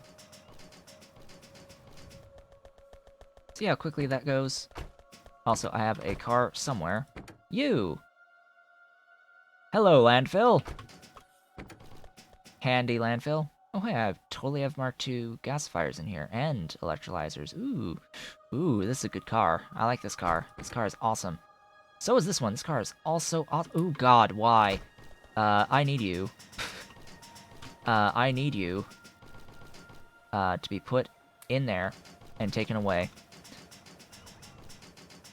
That's, like, hello, lacking of 70 of those Mark II soil extractors. Casually just having 10 stuck in a car when I need them right now. Lots of Mark I stuff in here. I am totally getting distracted. Lots of mushroom farms. Interesting. Gas refinery Mark IIs. Okay. Alright, I'm gonna take these out. The Mark II stuff, anyway. I don't have to worry about the, mushrooms. And I should have somewhere nearby-ish have you to shove all that stuff into. I can shove the leaching stations in there now, I think. Yeah, and I can do the same thing here with all of that. Shove the agitators as well.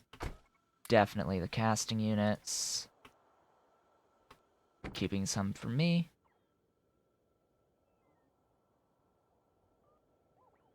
And I will take that. Oil refineries, huh?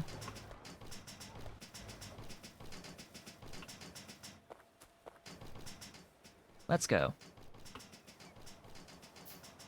Oh, actually, let's not go, because I'm forgetting something very important.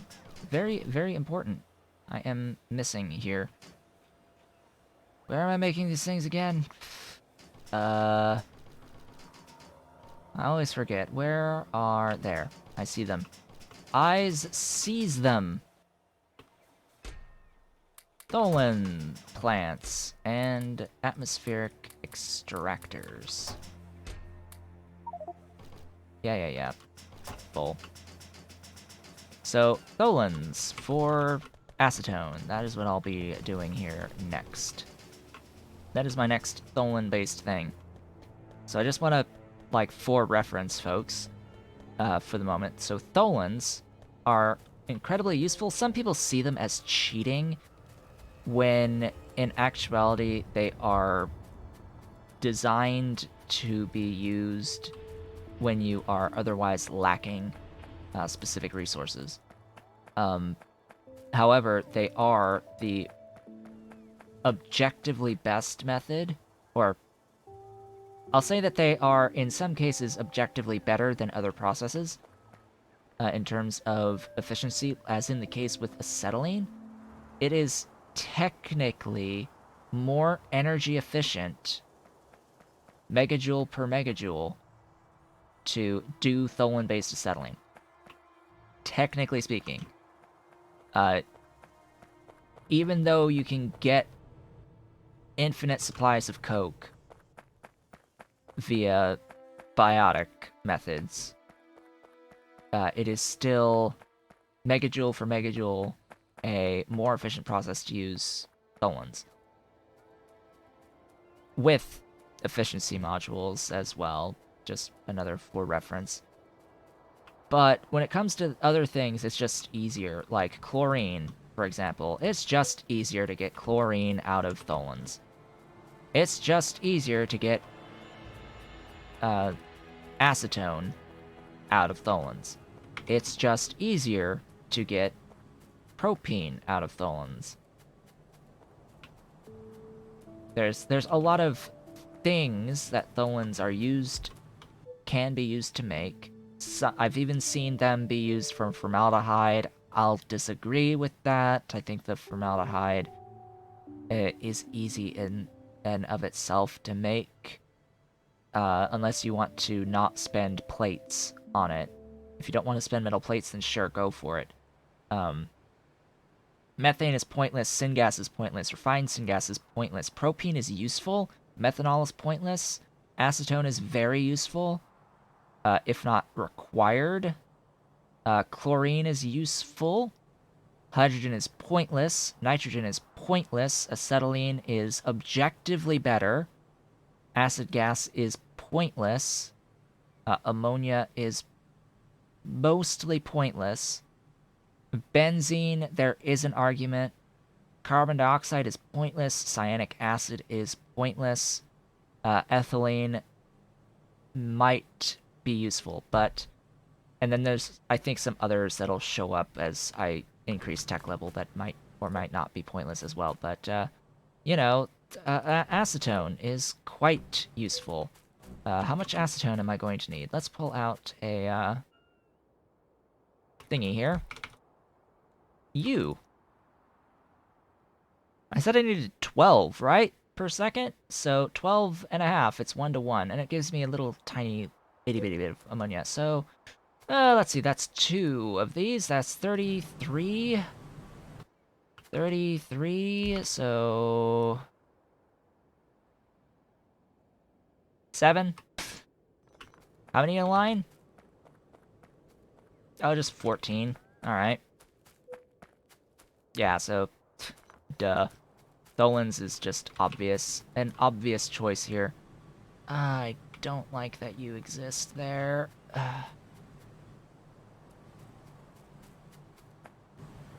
I have, like, tons spare, don't I? Yeah, but I like designing with, full production in mind, so this is going to be a thing. You're gonna go away. You are going to exist, I guess, there.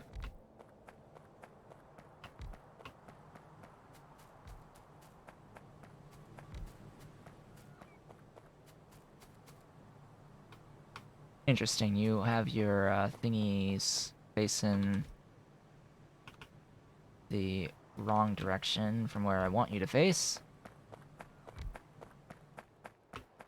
You know, I casually grabbed, like, metric F-tons for tholins, so maybe I just do a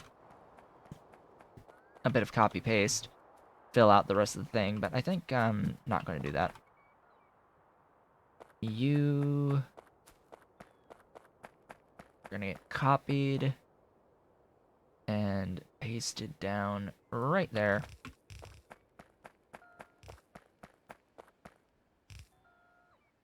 Do that. Give it power. This is more than enough for the acetone. How close is this to where I need it to be? I need it to be out here. Right here. Oh, and then there's, of course, the syngas that I will need, but I have a plan. I have a plan on the syngas. Now, do I want to do the acetone conversion in here? That's a good point. I will do it in here, but I might need to change it eventually. Just to... That is off by a tile.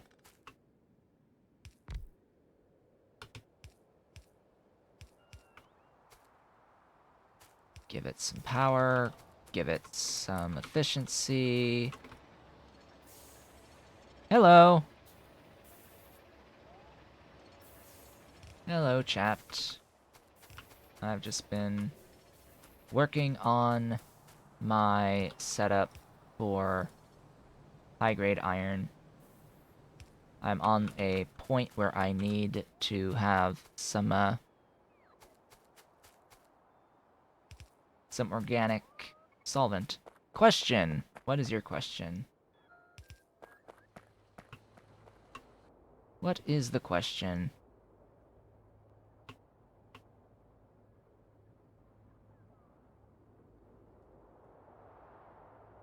I have a question for myself, which is where I'm going to put this. I'm currently standing here. I need it over here.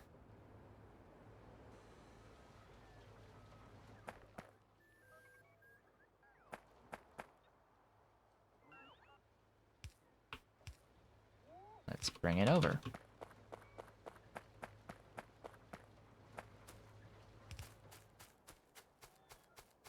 Bringing this over. So you're at a point where you're having difficulty keeping furnaces stocked with ore. What is the best method to bring in more ore? Well, what science level are you at is my first question. Because ultimately what you're going to need to do is increase the efficiency of what you have. The only science you don't have yet is white, and you're playing with Pyanodons. Or vanilla.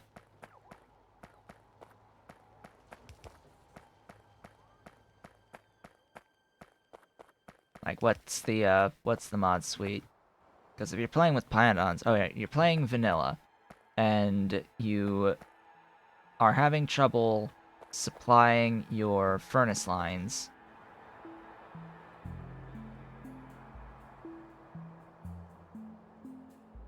So, yeah, in vanilla, I think the intention is trains, generally speaking. Go out and outpost your ores. By the point in the game that you're at, you have access to electric furnaces, which means that you can potentially make plates at outposts. And then train the plates in wherever you need them. Do you know anyone that finished Pyanodons? There are people that have finished Pyanodons. More than one. It is a value that is greater than one. There is a, like, I guess it's a community Discord server for it, a community map Discord server that exists, that I think King Arthur had linked to it on the Pyanodon forums fairly recently. Put an invite link so that a whole bunch of people, myself included, are now on that server. And yeah, you can actually see people talking about and discussing balance at the end game, like actual end game stuff. You'll see there, like, people are posting screenshots of their setups, their like beaconed Mark IV building production setups. It's really interesting.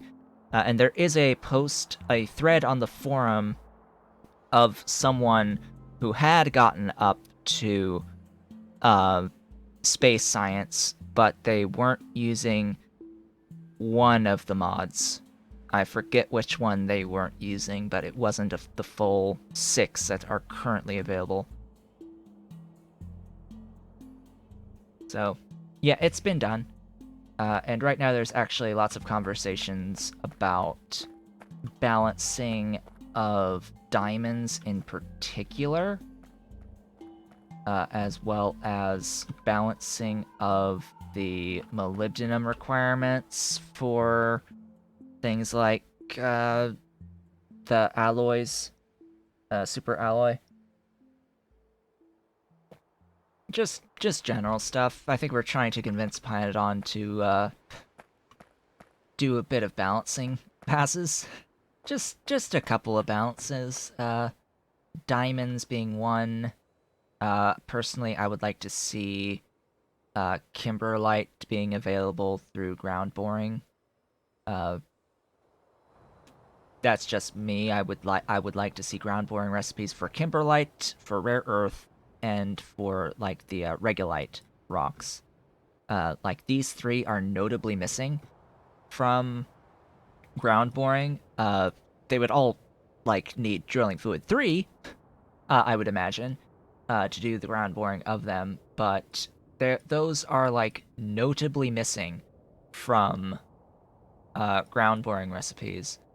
In particular, rare earth. It is literally impossible to get rare earth through any other means than directly mining a rare earth node. Kimberlite cannot be gotten by any other means, and the only way to get diamonds alternatively is through a particle accelerator recipe that uses 20 proton donors per cycle, which is 10 times more proton donors than most other particle accelerator recipes.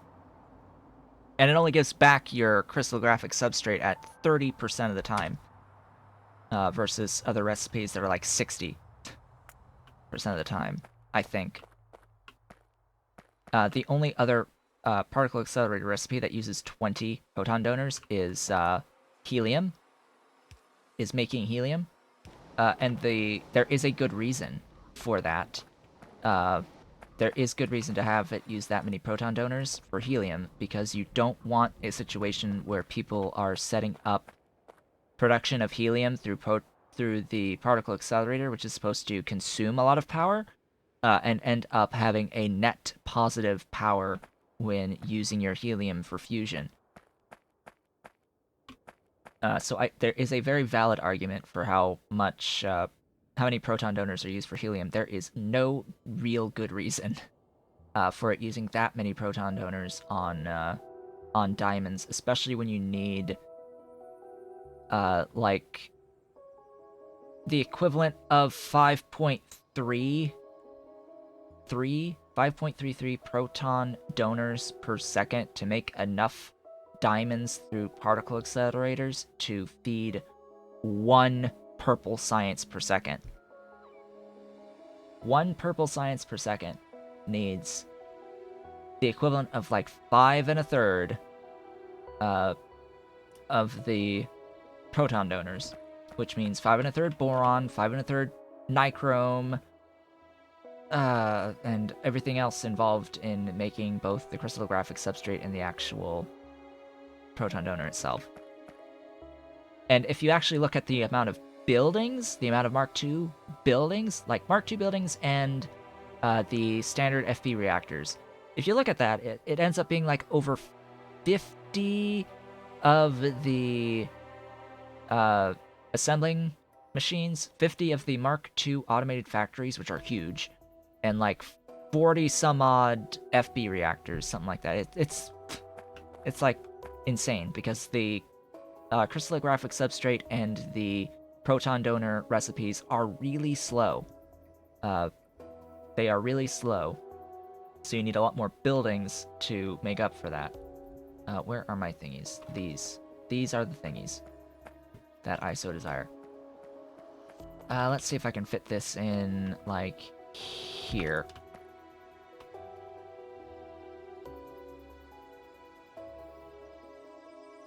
Of course it would be on the other side. Thank goodness I only need the one here. So, what am I going to do about the, syngas? Well, we have options on the syngas, because A, I have a lot of coal gas appearing right here, so I can convert coal gas into syngas, but I'm also, like, right by my lead. Like, my lead is here, and there's this thing that I'm doing to make the methanol for the, whatever the heck this is, Z3 reagent. Z3 reagent. It's this. And guess what? I'm currently burning syngas.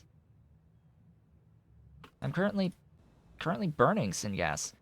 What I can do is be like, hey, let's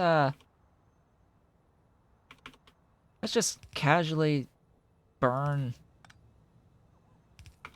the methanol, too. Oh, I probably don't want to do that there. I'm gonna need to move something here. I need to get the stuff here out.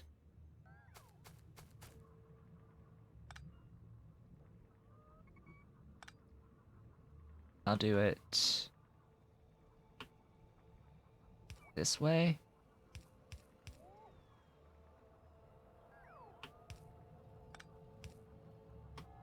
Aw. Oh, that's not nice. Anyway.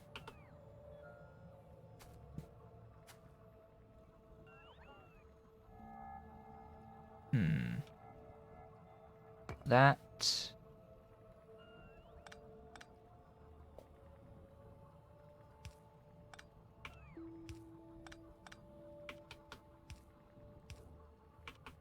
Really? There's another pipe? Aw. Ugh.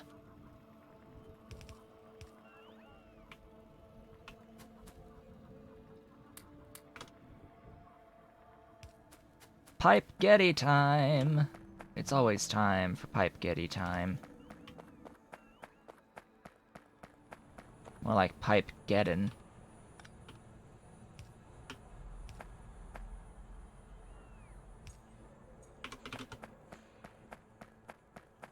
I do need to go up, right?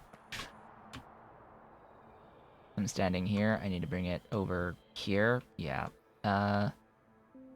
Is that actually a good line to draw? Hell no. Oh. Right. It goes... Where again?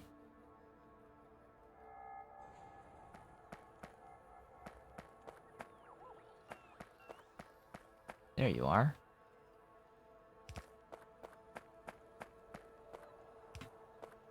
That is actually a very convenient spot. There you go.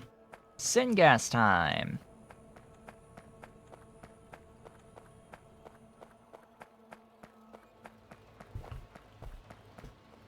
So there is the organic solvent done. I just need to... Is it Pitfall on the ammonia? And then get the organic solvent brought over to here.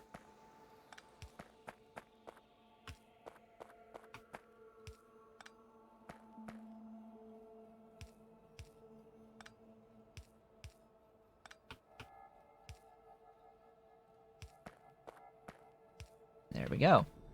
It is exactly enough organic solvent to cover the output that I need.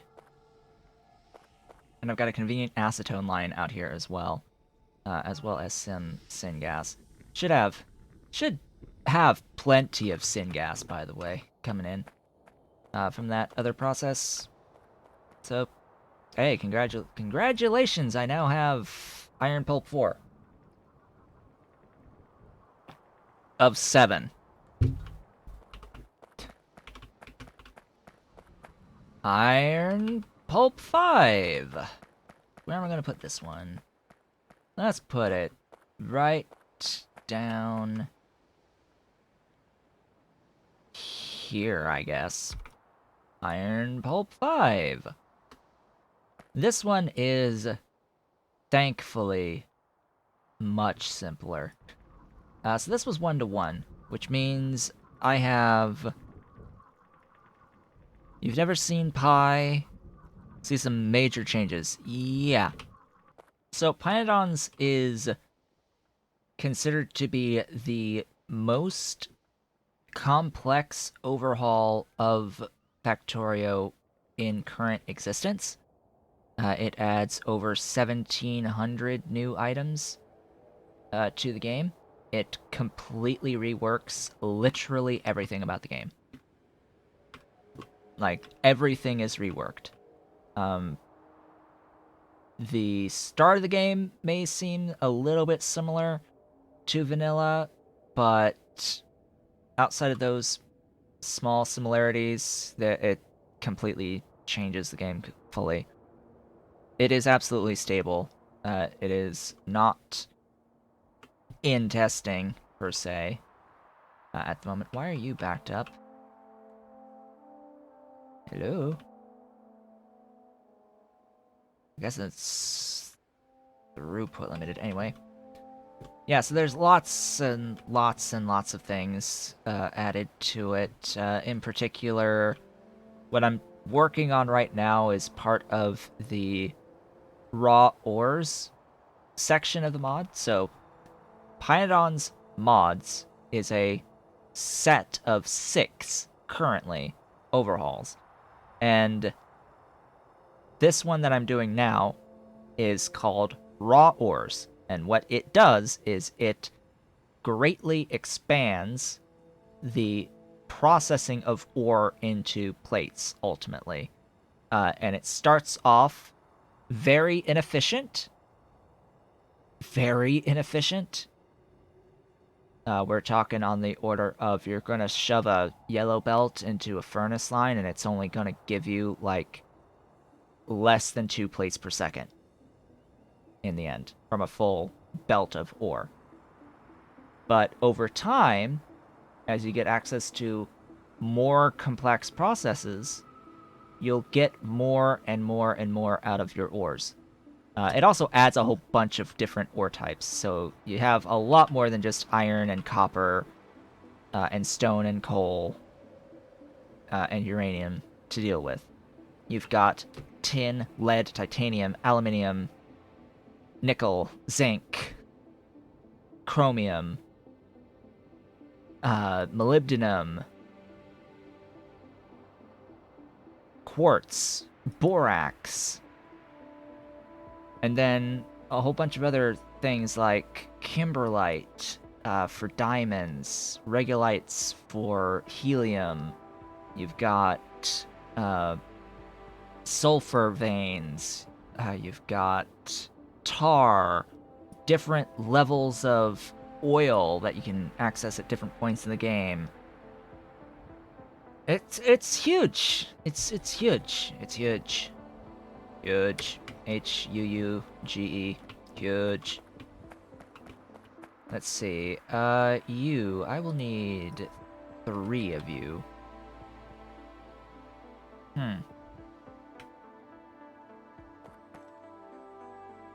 This is probably better done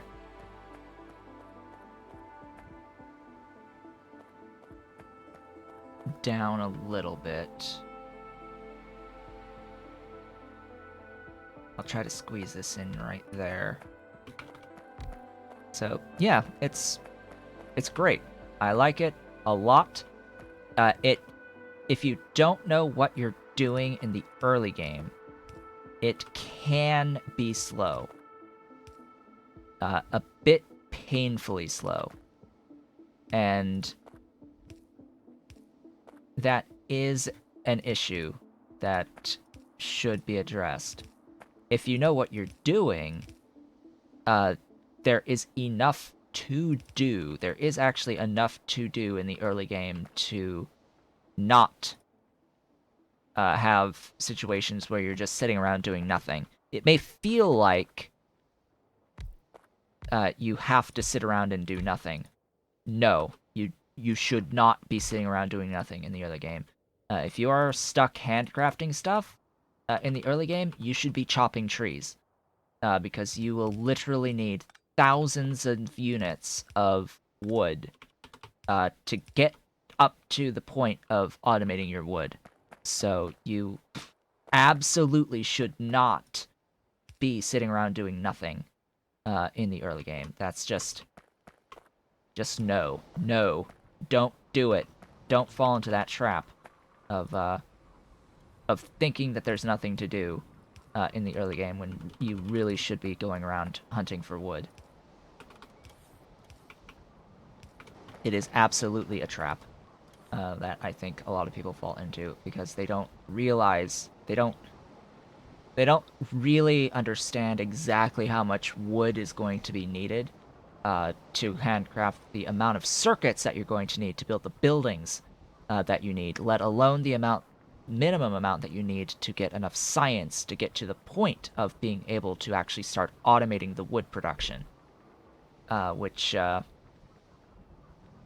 it's somewhere along the lines of a little bit over 300 units just to get the science alone handcrafted to get to wood production, which also allows you to automate your science. I've got tutorials on this. I have 2 tutorials on this. I have a tutorial for the early game that is from the very beginning. It's called the pre-science walkthrough, where I cover everything, every priority you need to have going into the early game. It is not a perfect, like, it is not designed to be a speed run type opening, but it is designed to give you something to do at all times through the opening, which I think is what people really need to understand, is you are not going to be stopping at any point during this process. No matter how long it takes you, no matter how efficiently you're trying to operate, there's always something to do. And I go up to the point of your first handcrafting of red science in that tutorial, and then I have the following tutorial, which is the actual red science automation tutorial. I do stuff that's in between these 2 things. I explain what I do in between, and then proceed to set up the actual automation of the red science. So I think between those 2, it should really give people an understanding and a baseline with which to really get into the game from there. And I will be continuing that save through the Circuit 1 automation and into the green science automation, as well as going forward into, like, all the other things like Circuit 2s and Rayon and a whole bunch of other little chains that are between green science and Circuit 2s that I think I might throw in as part of that save, but otherwise, I think most people quit before Circuit 2s, so just at the very least getting tutorials up for Circuit 2s. I'm anticipating that is going to be a very, very, very popular video. When I do put that up, I'm assuming that that's going to get a lot of views when I do it, and it's probably going to be like 3 hours long. But yeah, I'm not joking, by the way. That's probably going to be a 3-hour long video. Actually, it's not going to be a 3-hour long video, because what I'm most likely to do as I approach my design for the Circuit 2 tutorial is I'm going to have a number of individual videos for pieces of it. So there are specific things about the Circuit 2 production. There are specific chains in there that produce items that are used for other things that will get their own videos. And then when I make the Circuit 2 video, I'm going to say I will reference back to the relevant videos on the chains, and I'll have them probably already built before continuing on into the actual building of the Circuit 2 chain. It'll take a while to record that video because it will be edited. I will be building it live, and then cutting out sections as I discuss the making the building of the chain. Granted, I'm not going to be doing it through belt-based base, because belt-based base is a little bit overwhelming, I think, if you're trying to do belt-based base up to Circuit 2s. Especially when you have the full ability to transition into a bot-based base as soon as you hit green science. And have automated your Circuit 1s. So that'll be a new experience for me as well, because I have yet to do bot-based Circuit 2s. I've done bot-based Circuit 1s, but I have not done bot-based Circuit 2s, and that'll be an interesting little tutorial to make using bot-based Circuit 2s. Theoretically, it should be easier, right? Because it's not that difficult to set up bot-based stuff. In fact, I would say it is probably significantly easier. Let's get Have you brought me these? You have brought me these. Good. Where am I gonna put you that's reasonable? Why? Why? Why you have to be 5 by 5? Dive! There. Water. Moving! We have pulp 5. Pulp 6! Hey, it's our friend sulfuric acid again. It's our good friend, the sulfuric acid. Oh boy.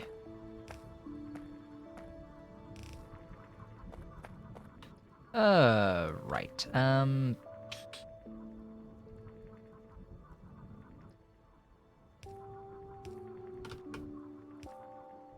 Oh yeah, you totally have a feedback loop here.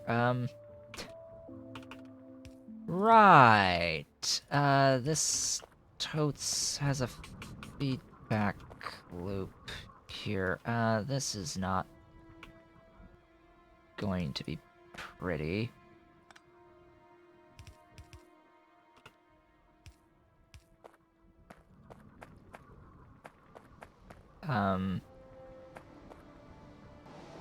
This is like 80, yes, and this is 75. Oh, that's a lot more than I thought it was. Okay. Yeah, that's a lot more than I thought it was. I will do this. Excuse me, I said I was going to do this.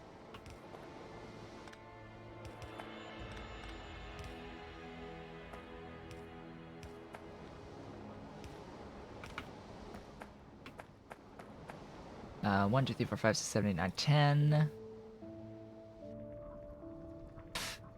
Alright.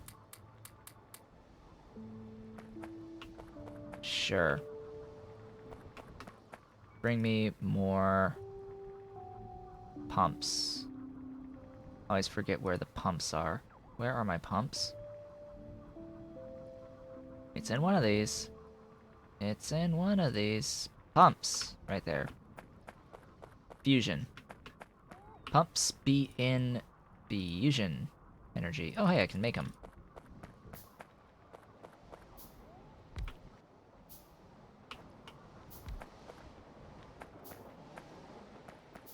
Cool. I can make them. 6. You are unfortunate because I need another 3. Wait. It's, yeah, it's 1 to 1, so it's 120. Ugh. Plus plus. It's 120 plus plus. The feedback loop from the 2s.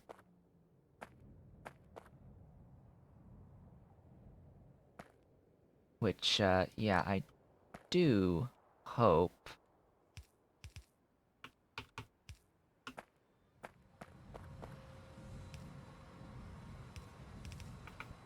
I do hope that this is going to be good enough. Because this was 120, remember? So I hope that this ends up not giving me more than 30 on the feedback. That's gonna be more than 30 on the feedback. Oh boy. Yeah, we're gonna, like, cheat.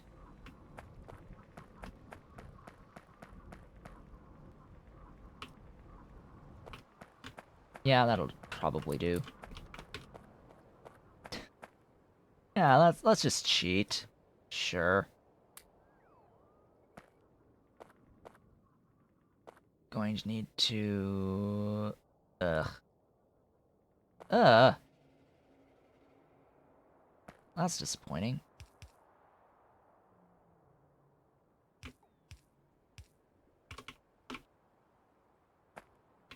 I said I needed 3, right? Yeah.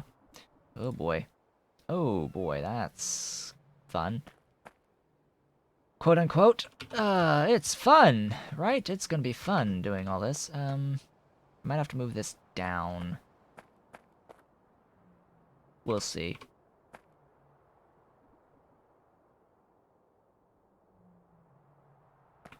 Or just move the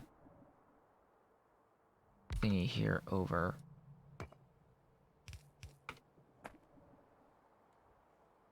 Do this here.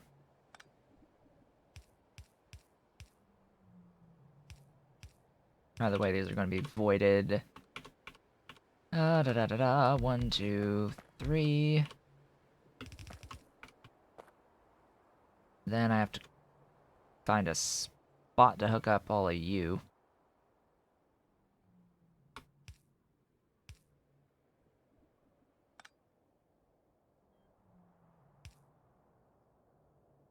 Yeah, that ain't gonna work. Not there.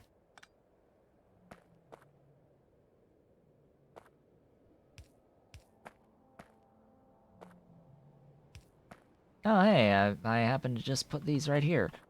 Yeah, nope. There. That is a better answer. Oh, convenience. So very convenient.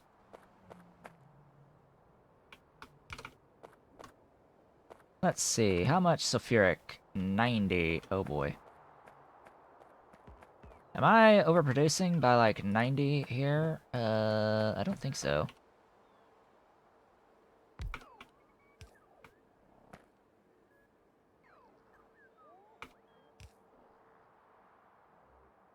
Power. Let's see, one of these is 50 without productivity. You know what? I'm gonna take the productivity away. I'm gonna take some of that productivity away. Because I need the speed. I have a need for speed. Must have all of the sulfuric. Speaking of all the sulfuric, where's that line again? Hey, it's right here. Cool. That's convenient. Oh, that's super convenient. Yeah, that's like right on the line that I need. Yeah, good. Good.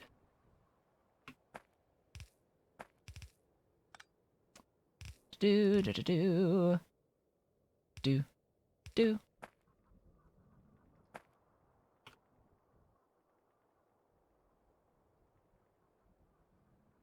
Uh-oh.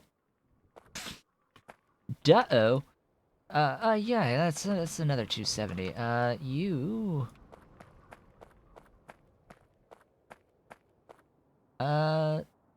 there. Sure. Why not?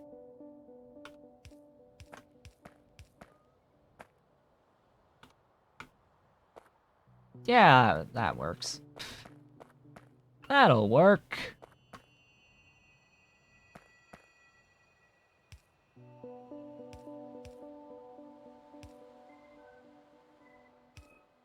Ah. You die. Should not have been there in the first place. There we go.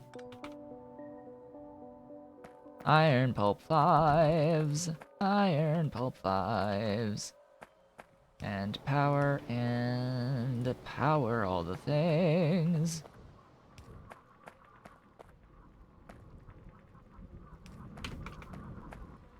No solids, right? Right? No solids, I think? Yeah. Okay. Apparently, the Iron Pulp 2 is backed up, because... yeah, that's... it all needs to keep moving. Keep on moving and trucking and all that good stuff. There we go. Now we're cooking with some gas. So, the, Pulp 6. One more. Oh no. One more. One more to make things even more crazy here. Pulp 7! From Iron Dust Concentrate. Let me actually bring up my notes here. 6 plus 2 with air, yep. Thickener. Oh gosh. Alright, let's bring up a thickener in the meantime. So, this is going to need Armac 12. And how much dust am I making? Am I even making the dust yet? No.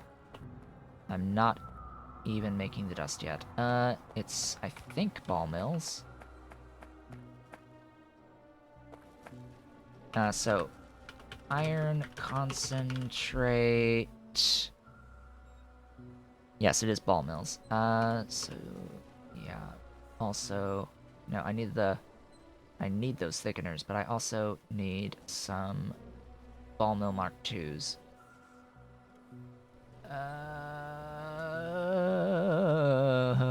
Go away, you, I guess. Give me the ball mill Mark IIs.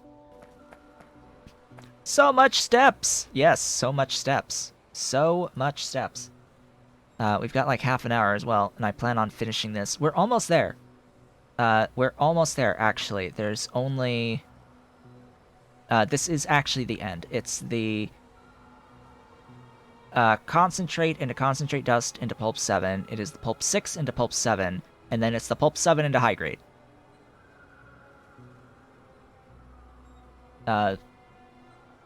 7 goes into high grade, so once... we're on like the last 4-ish steps.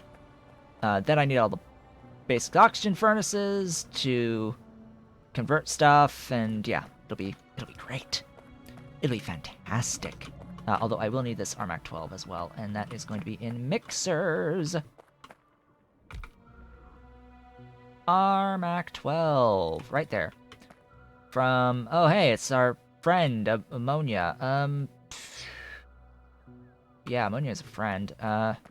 Hey, about that ammonia, that's not enough. I'll need to, pipe this in separately. So yeah, our good friend Ammonia has shown up yet again. There's that. How much do you produce? 33 each. Yeah, 60. Let's see. How much again did I say I was making of the concentrate? I did not point that out. Is it 2.4? Is it the same as the unslime? So it's 3 over 300 times 240. It is 2.4. Okay, 2.4 of this. Where are my ball mills? Okay. There's another feedback loop here, by the way. By the way, we're gonna get dust and concentrate. So 2.4, that means... Ooh, probably gonna want a fourth.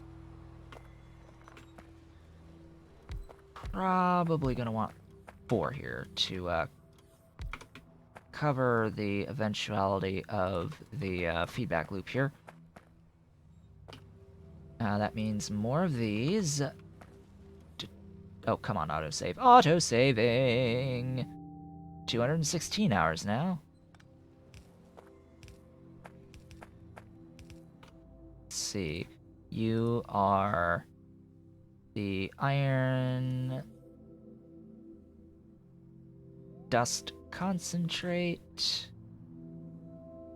And you are the iron ore dust. There is a difference. Oh, right. Duh. Put that there.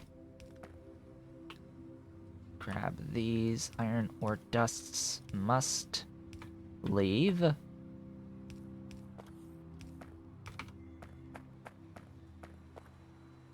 And then regular yoinkers for these.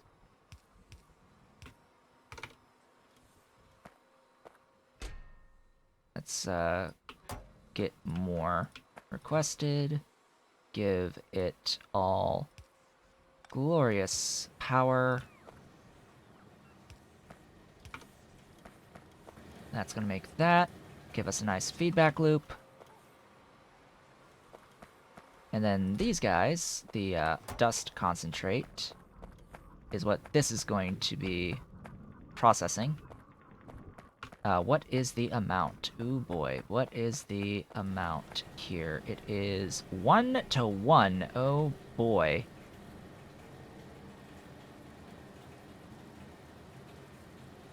Yeah, it is 1 to 1, so that is good old friend 2.4.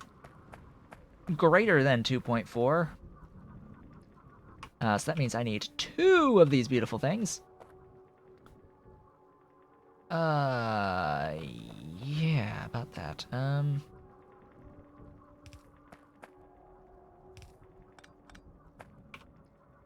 Yeah, 2 of these beautiful things.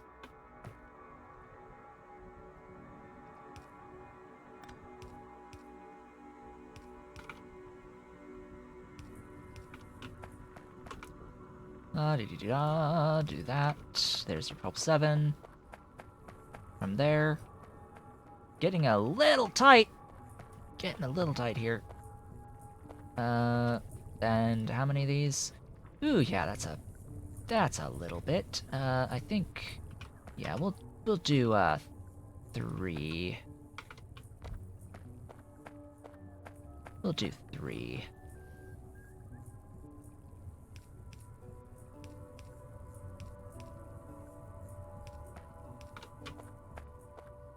Three should be fine.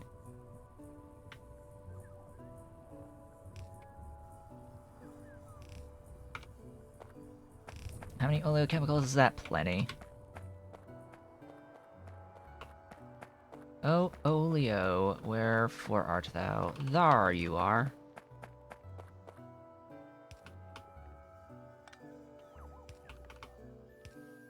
Oh, you are actually there. There's the Oleo. I need to put some requesters down for my infinite amounts of lead. My infinite amounts of lead that I have. Got like 6, 7 chests just full of lead. You know, like right over... Right here. Here, lead. 1, 2, 3, 4, 5, 6, 7, 8 things of lead. Like right next door, like right over there. Ammonia. Where is my closest ammonia line? That is a good question. Where is my closest ammonia?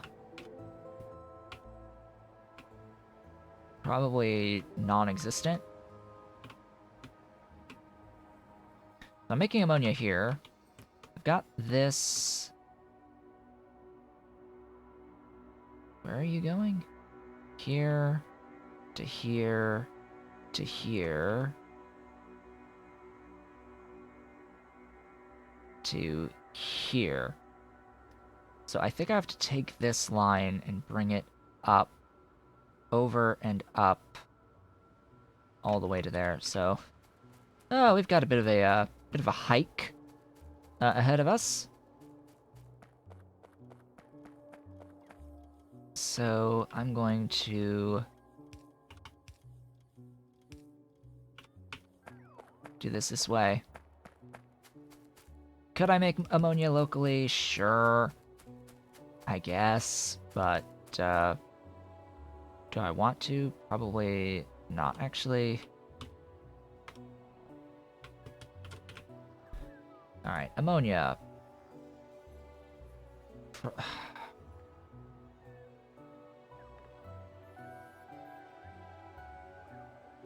I have the urea. I have the chem plants. You know what? Yeah, sure. I'll do this up here. Fine. How much was it again? 150. Okay. Yeah. These please. 150.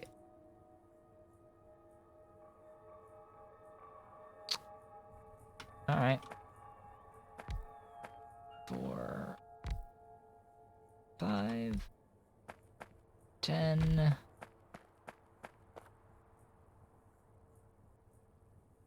$15. Quick question. Do you know why Turbine Mark 1s can't be connected via pipes to one another? What do you mean? They should be. I don't know what issue you're referring to on the turbine. Like what turbines are you referring to? Are you referring to the combustion towers? The combustion turbines, these guys? Can't be connected via pipes? I don't know. I'm pretty sure that I've connected them via pipes to each other.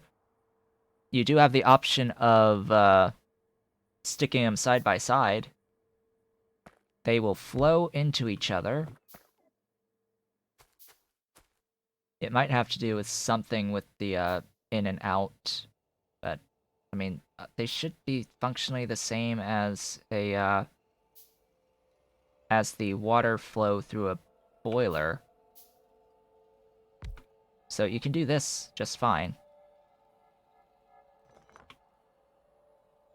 So you're saying that fluid won't flow if there's a thingy here. Yeah? You're saying if there's a pipe here, fluid won't flow? I don't think I've had that be an issue. And honestly, I don't remember if I have any Mark 1 turbines left.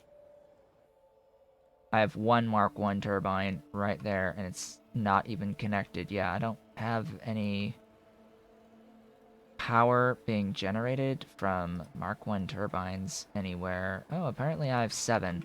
Right, I have them... I know, I have them right here.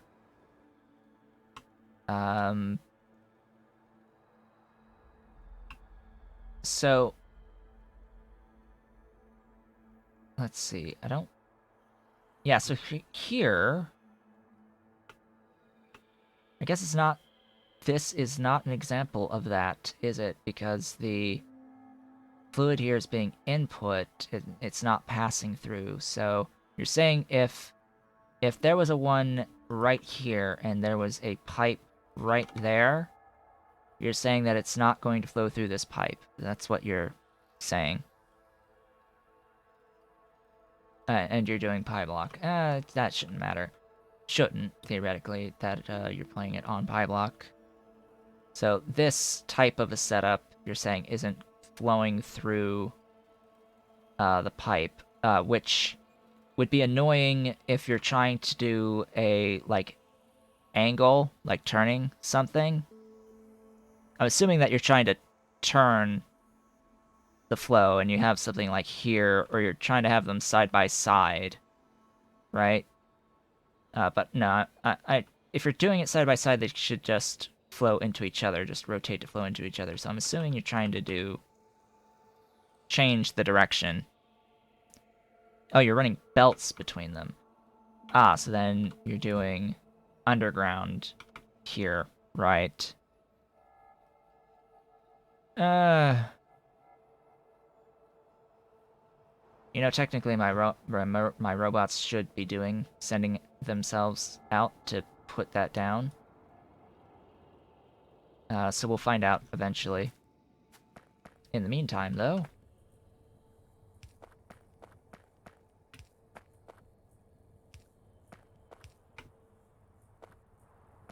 in the meantime...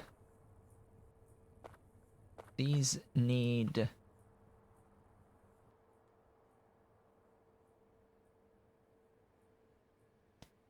I'm gonna do stack inserters.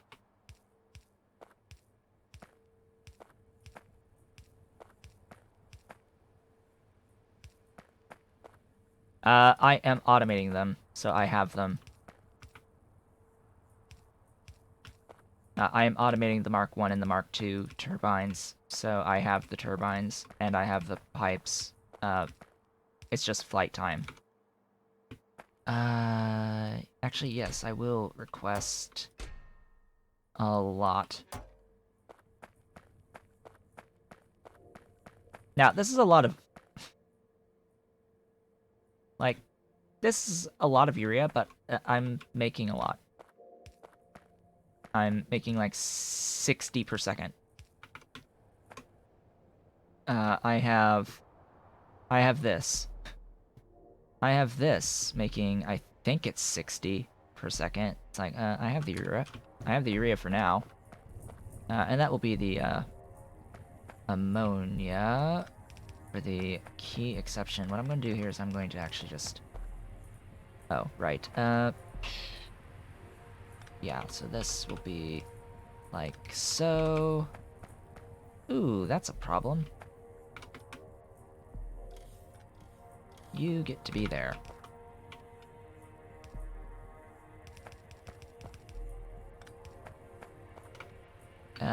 You too, you get to be there.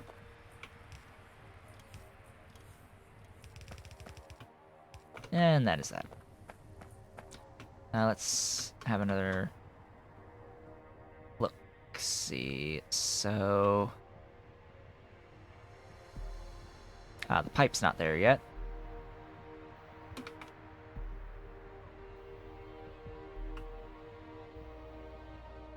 Just waiting on that pipe being placed, I think.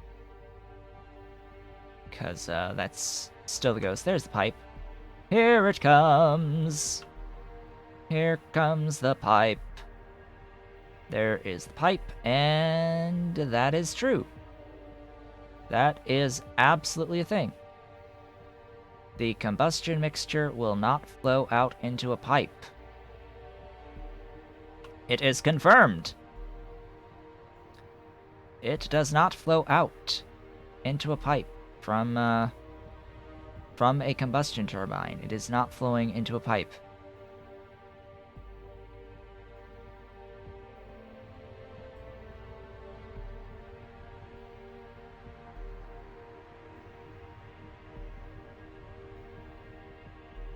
Yeah, but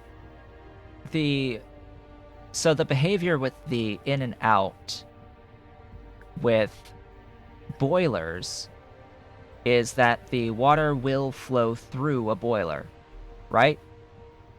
And they have that same in and out. So why would it work on water in boilers and not on combustion mixers? I don't know.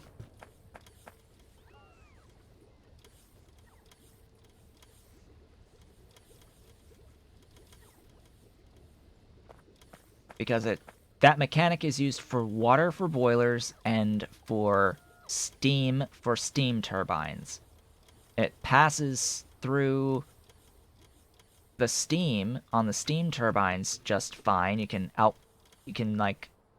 do it with the steam turbines, you can do it with water on boilers, but you can't do it with combustion mixture through the combustion towers using the same mechanics, which is weird. That is very weird. Very, very weird indeed. Now, I have like 10 minutes left. Oh, hey, it's Armac 12. Oh, hey, you're not... Bring the stuff! All the stuff! All of it. Bring it now. Thickeners, wherefore art thou? I guess I'm going... Where am I going with this thickener? Where am I going with this thickener? I guess all the way down here. I guess we're building in this 1x1. We are officially in the 1x1. Iron pulp 7 from 6. Oh boy, I need a lot of those. Yeah, I can't see a reason why it would behave like that. So 6. Right, I should probably go planning around like 180. Where are my speed modules? Or 200 or so. Six? Six sound fine? Six sounds fine by me. Boink. Yeah. Ooh, I hate that, position there on the,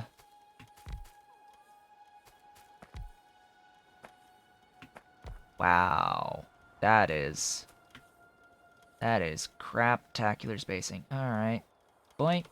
And... boink. That... yeah, I hate that spacing. Anyway. There is... Pulp of the 7th.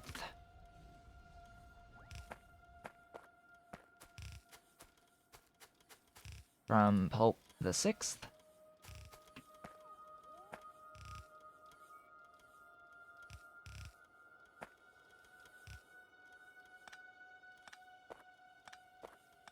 How much tailings? It's not a lot.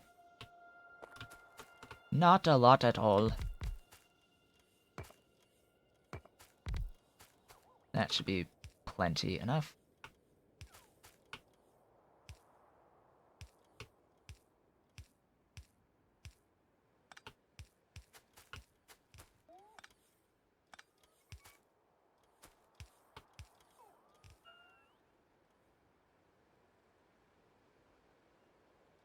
It might not be the combustion mixture, it might be the way that the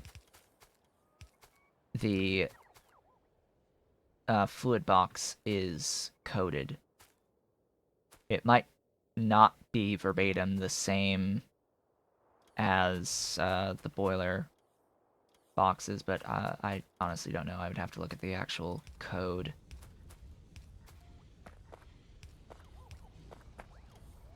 Let's see. Let's get this pulp 6 in. Where's my pulp 6?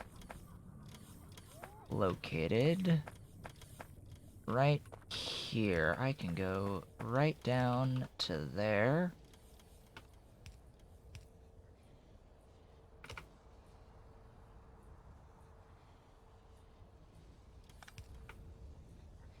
And we're good. When would you say is a good time to start using cargo bots? As soon as you finish Green Science and pick up the robot techs. Like, I did not do that on this save. I waited for Circuit 2s to have any amount of robots whatsoever. I am, on all subsequent saves, going to do it as soon as I get access to it at Green Science. I will not do this again without bots. So do it as soon as you have bots. As soon as bots do the thing.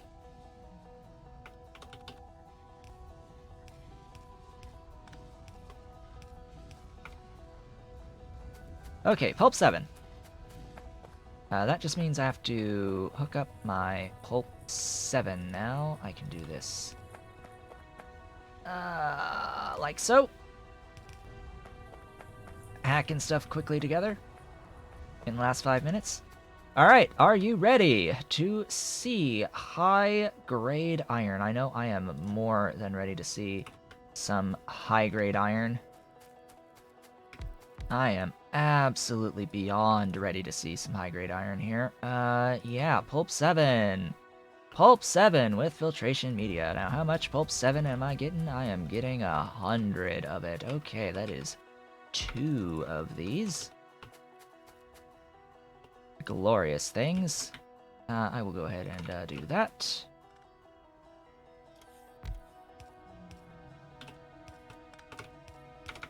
Go ahead and place down the thingies here. Request, request. Provide, provide. Give me all of that. I do not want to run out of this. Ta-da! It's a thing. It's the non-zero high-grade iron. I did it! The high grade! It exists again. It exists on my save. Now to actually process the high grade. Buffs are needed, and casting units will be needed. Which also means I need oxygen. Oops, I need oxygen. Where is closest source of oxygen in these last few minutes here? Oxygen, wherefore art thou? Please tell me I probably don't have any up here. Probably don't have any up here because it's not needed for the lead. Oxygen.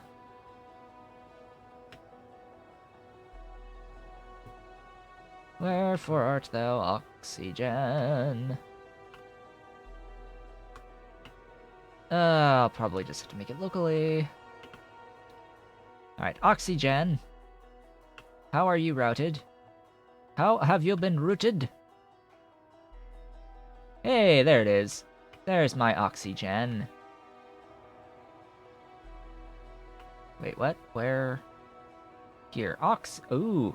Oxygen! On the silver. Okay, I will bring over from the silver the oxygen.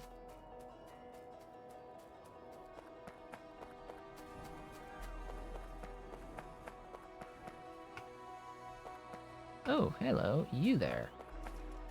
You there. Come to me. You are mine.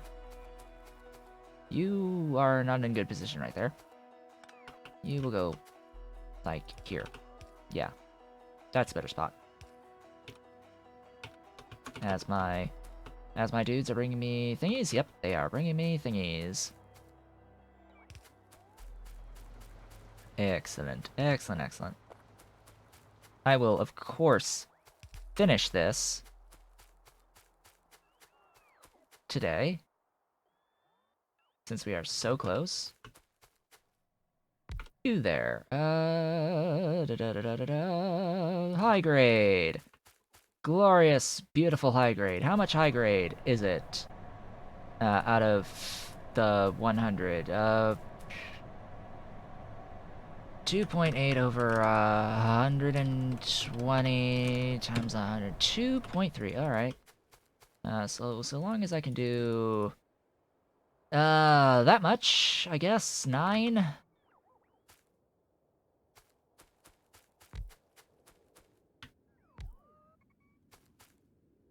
Yeah, pick all that up. You go.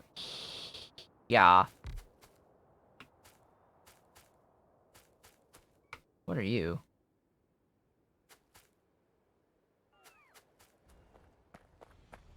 What are you?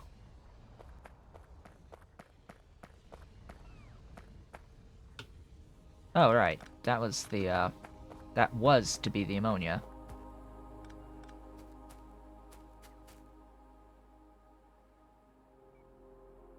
Eight?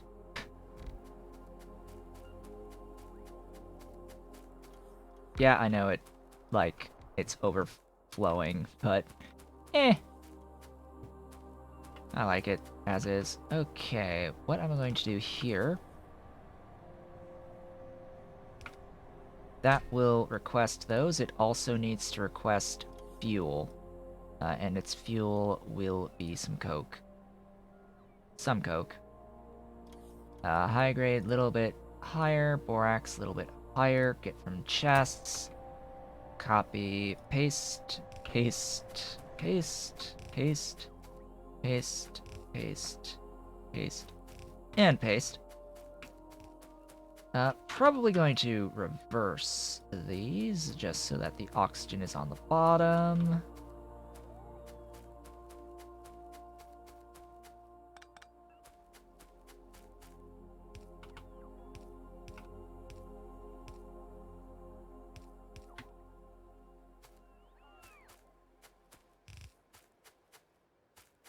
From here, there's going to be a lot more work to do, and it won't be today. because from here it becomes an issue of how much of this molten iron am I going to convert into molten steel, and therefore also into molten stainless steel. That will be the next question, and how much, of course, is going back into actual iron.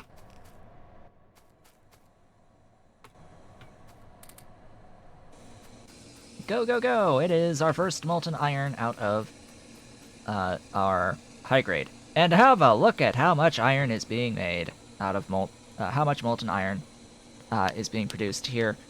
337.5. Bear in mind that I have scaled this for like 4 yellow belts of iron in, so just keeping this in mind, this is like 4 yellow belts of iron in scale across the board. So hey, it's from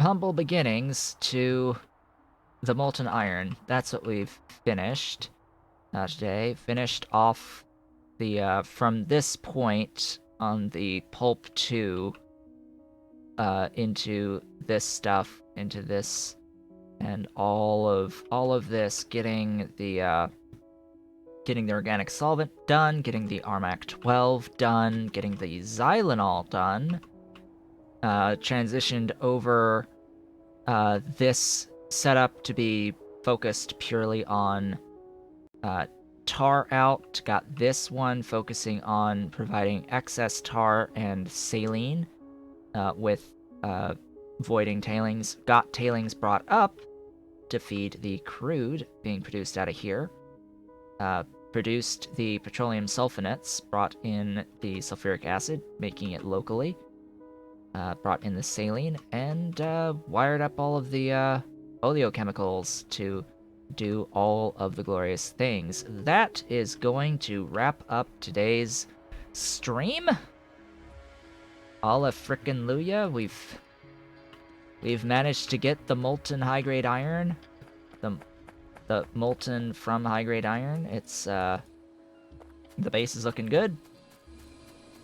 We are doing wonderfully at this point. I will no longer ever be restricted on my iron use, at least for the moment.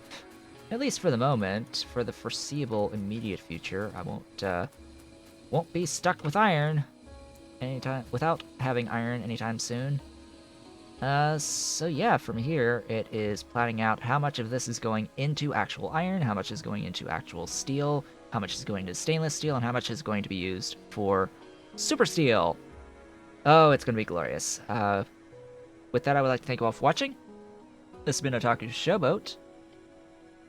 If you're watching the VOD on YouTube, don't forget to comment, like, subscribe, hit the notification bell, and if you are so inclined, head on over to twitch.tv/OtakuShowboat to leave a follow so you can be notified when I go live on Sundays, Tuesdays, and Thursdays from 10 a.m. to approximately 1 p.m. US Eastern Time. You can follow me on Twitter at OtakuShowboat and visit my website at otakushowboat.com. You can help support my continued existence by becoming a supporter on Patreon at patreon.com/OtakuShowboat, and you can help support the development of the Pyanodon's mod pack at patreon.com/Pyanodon. I hope to see you all on the next one.